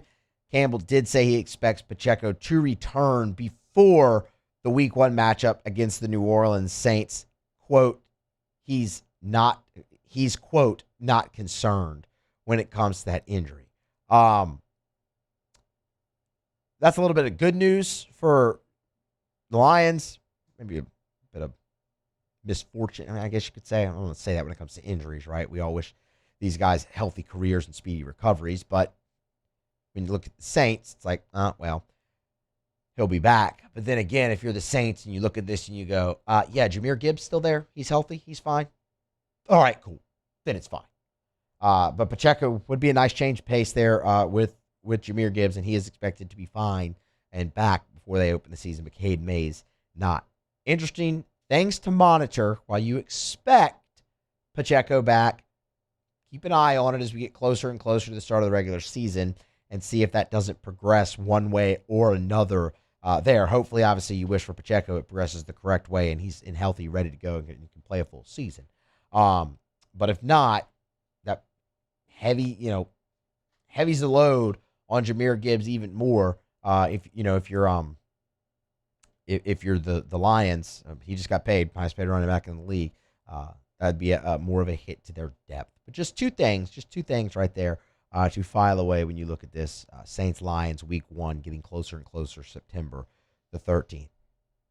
Not just your team when it comes to injuries. I know sometimes it feels like that. It's just like, my goodness. I mean, look, I said it earlier, the Saints offensive line is cursed.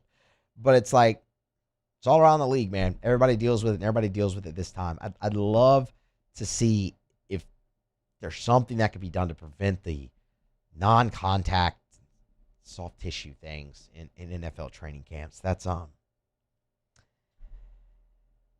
just brutal. To see as many as we've seen, especially ACLs here so far in training camp. All right, we'll grab a break. We'll come back on the other side. It's a Monday edition of AFR presented by Relief Windows. When we get back, we'll wrap things up with the Otter. Find out what we're betting on. Otter Locks is next. It's AFR. AFR.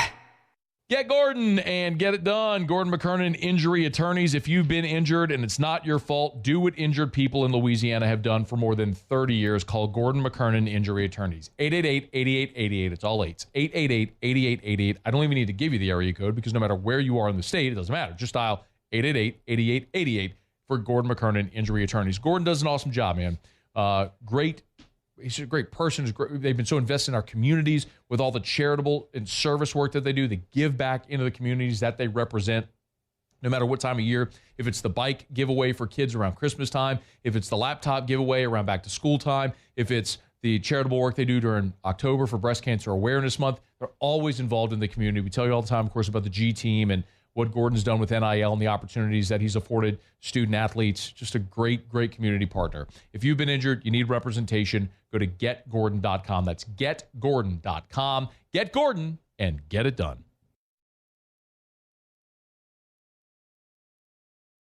Every ounce of Raising Cane's lemonade has been hand-squeezed that day from fresh lemons before being served over our signature crushed ice. Because when you make it right, you can taste it in every bite. Raising Cane's Chicken Fingers. One love.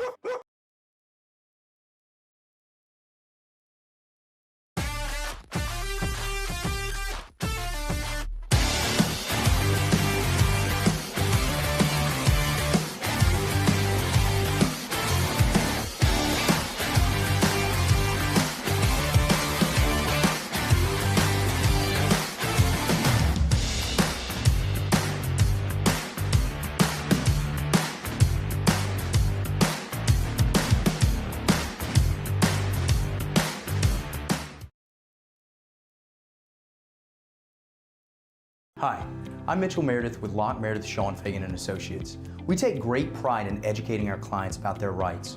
Whether you're injured at work or while you drive, call our office at 272-5555. Knowledge is power, and you should know your rights after an injury. Hi, I'm Sean Fagan of Locke Meredith Sean Fagan & Associates. When insurance companies have been unfair, we've never been afraid to go to trial. Fighting hard to protect your rights, we never settle a case out of convenience. We only settle when it's right for you. Whether you hire us at all, give us a call. When it comes to choosing energy for your family and your home, make the smart choice with natural gas. You can count on efficient and affordable natural gas to keep you comfortable and reduce your environmental impact to help protect our planet. Together, we're fueling our energy future. Atmos Energy. Hey, it's Matt Moscona. Look, back pain can sideline you from the things you love. That's why I trust Dr. Kevin McCarthy and the team at the Spine Center of Louisiana. Dr. McCarthy. Need a steel building? Proform Steel. I want you to remember the name. Why use Proform Steel? Well, I got tons of reasons. Here's a few. How about the lead times? 6 to 8 weeks from signed contract out the door. They'll get it to you quicker. Free delivery on every building. You buy it from them, they'll deliver it for free. It's Proform Steel. You can even order online. You can pick the style, size, color, doors, submit the form, get a call back the same day. And at Proform Steel, they use American-made materials on everything. No exceptions. It's Proform Steel. Maybe you need a shed in your backyard. Maybe we're talking about a big industrial facility. Need a steel building? You want Proform Steel. Make sure you call Brandon Golson, you know the name, at Proform Steel. Check them out, Proform Steel. After further review, presented by Relief Windows. Windows, doors, siding, and oh, we do shutters too.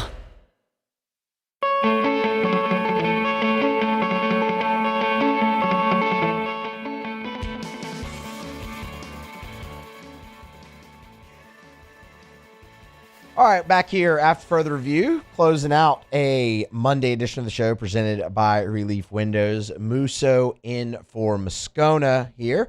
Having a little issue connecting with Jimmy Ott. We're going to keep trying him. Hopefully he hops on. You can see on Louisiana Sports Time, we got a 5-pack in Major League Baseball tonight, including a pretty massive underdog that Otter's throwing out there as well. So hopefully we can connect with Jimmy and get some of those picks. Of course, LouisianaSports.net, always free. Otter Locks posted around 3:30 or so. You want to get in there, get some of the early action. Although we got a late slate in MLB tonight, so all these haven't started. So we'll get to that. Hopefully we can connect with Jimmy. But in the meantime, we're brought to you by Parrish Construction and Roofing. Brought to you by Parrish Construction and Roofing, parrishbuilt.com, parrishbuilt.com. Tell you every day, do business with someone you know. That's me and Terrio and Richard Tilley and Joe Morales and Trent Davis and our whole staff. And we appreciate everyone so much who's giving us the opportunity. Our commercial roofing manager, Matt Pearson, sent us all a text that we were just awarded a large commercial roofing job today, and they heard us talking about it. And yes, of course, at your home, any roof repair, replacement, we love to help you out. We can install gutters for you. We do soft wash, do all of it. But I want to remind you that we are a commercial roofing company as well. So if your commercial building needs a new roof or repair, you have any issues whatsoever, we have the best guy. We went and scoured the world and found Matt Pearson in Florida, and we brought him to Baton Rouge. I'm convinced there's not a soul alive that knows more about commercial roofing than Matt Pearson. So if your commercial building is having any roof issues, roof repair, replacement, or you just need options, trust me, have a conversation with Matt Pearson. We'd love to help you out. Parrishbuilt.com, parrishbuilt.com. All right, still trying to connect with Jimmy here for Otter Locks. Great show here today, man. Appreciate Ross Jackson for hopping on, and we were wall-to-wall football here with LSU returning to the practice field today. Lane Kiffin, Sam Leavitt meeting with the reporters. That was fantastic. As well as Lane Kiffin himself meeting with the reporters. And so, I mean, if you missed any of it, AFR On Demand, Brett Golf, podcast, YouTube, however you get it, AFR On Demand, go check it out. We had a jam-packed show here for you today. Okay, looks like we got Otter, so let's go ahead. We'll do Otter Locks.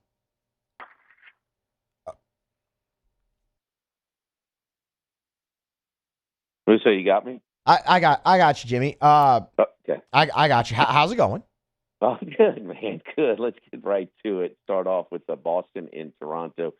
Very favorable pitching matchup here for Boston. Sonny Gray has been really good down the stretch. Tyon has really been getting hit hard. So don't want to lay the big number on the road. We're going to lay 1.5 plus 109 with the Red Sox. Otter, I'm fired up to see you finally coming around on the Red Sox. I've been telling you, man. I'm like, look, Otter, this team, they got something too. I'm glad I convinced you. I'm glad. Yeah, your confidence was at an apex when there were 14 games under 500. So. Can you blame me, Otter? All right. What else we got? Astros looking to bounce back after getting swept at Petco in San Diego. We got them on the road late at San Francisco.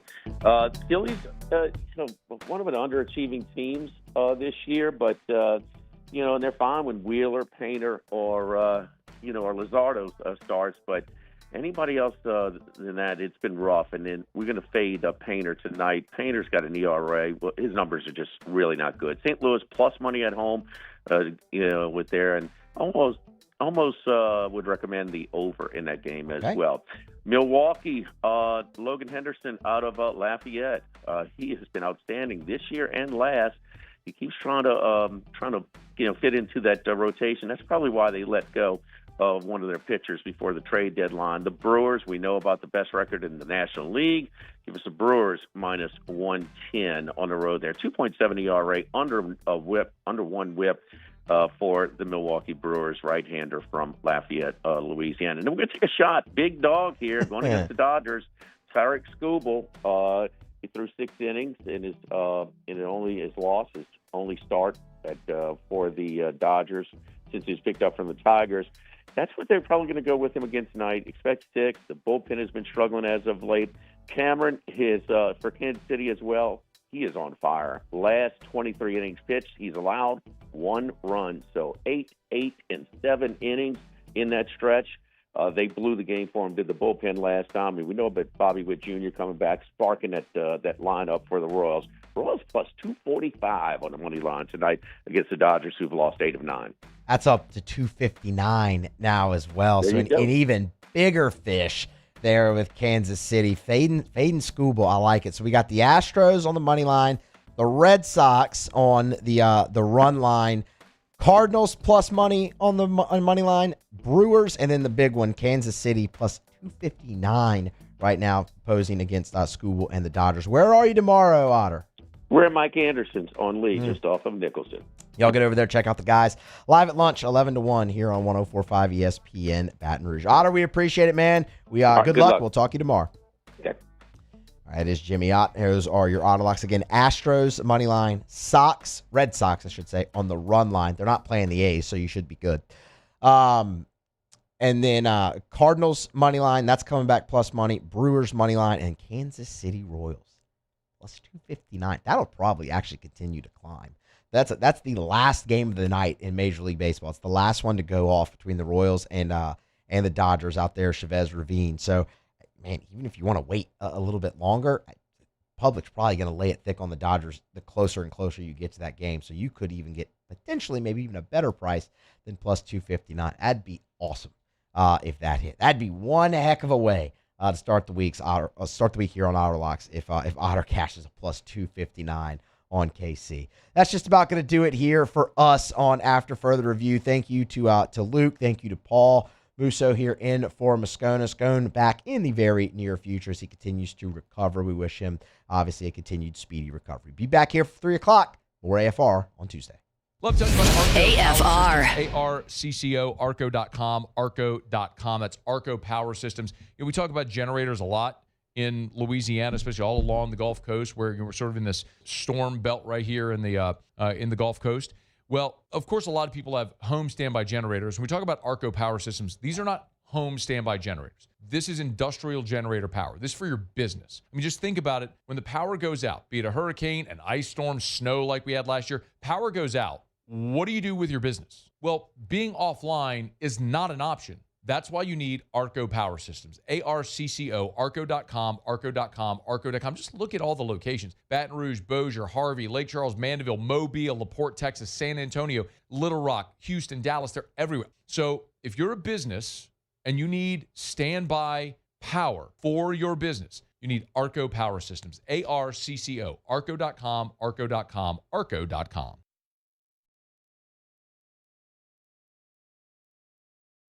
People ask why I chose to partner with Parrish. The answer is simple: trust. Whether you're choosing teammates, business partners, or the people working on your home or business, choose a company you know and trust. Visit parrishbuilt.com.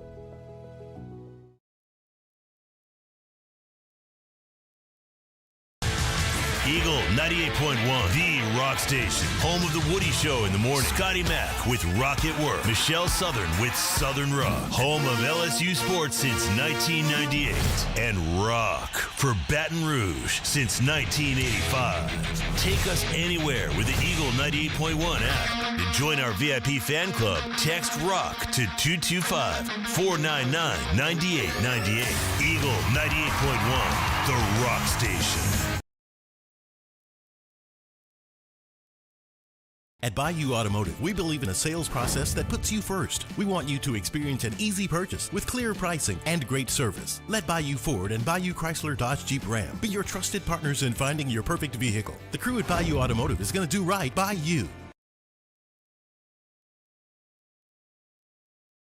People think it's all about game day, but the real work happens in the off season. And we need a healthcare team that works as hard as we do.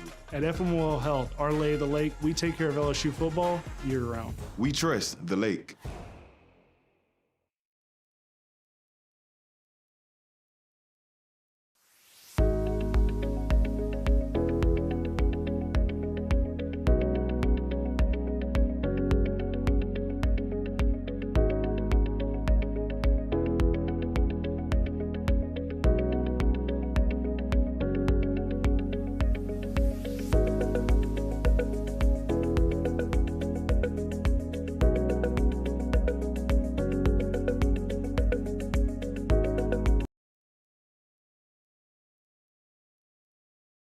At Southern Classic Chicken, we take pride in serving the freshest, seasoned, and marinated hand-breaded fried chicken. It's so good, it's wrong. Choose from a variety of classic sides like our zesty Cajun seasoned fries, savory red beans and rice, or sweet corn grits. Drive through today and pick up a family box or one of our classic combos and enjoy a true Southern classic. Order online and download our loyalty app to start earning those crispy and juicy rewards. Loyalty matters.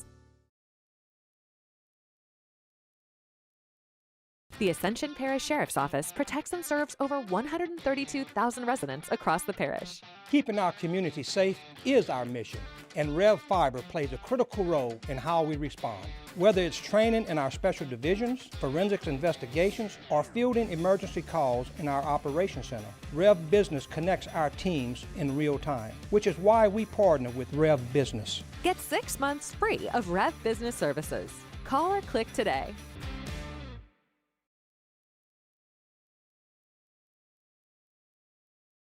Raising Cane's Texas Toast is a thick slice of bread, garlic butter spread, grilled to golden perfection, and made to order just for you. Because when you make it right, you can taste it in every bite. Raising Cane's Chicken Fingers, one love.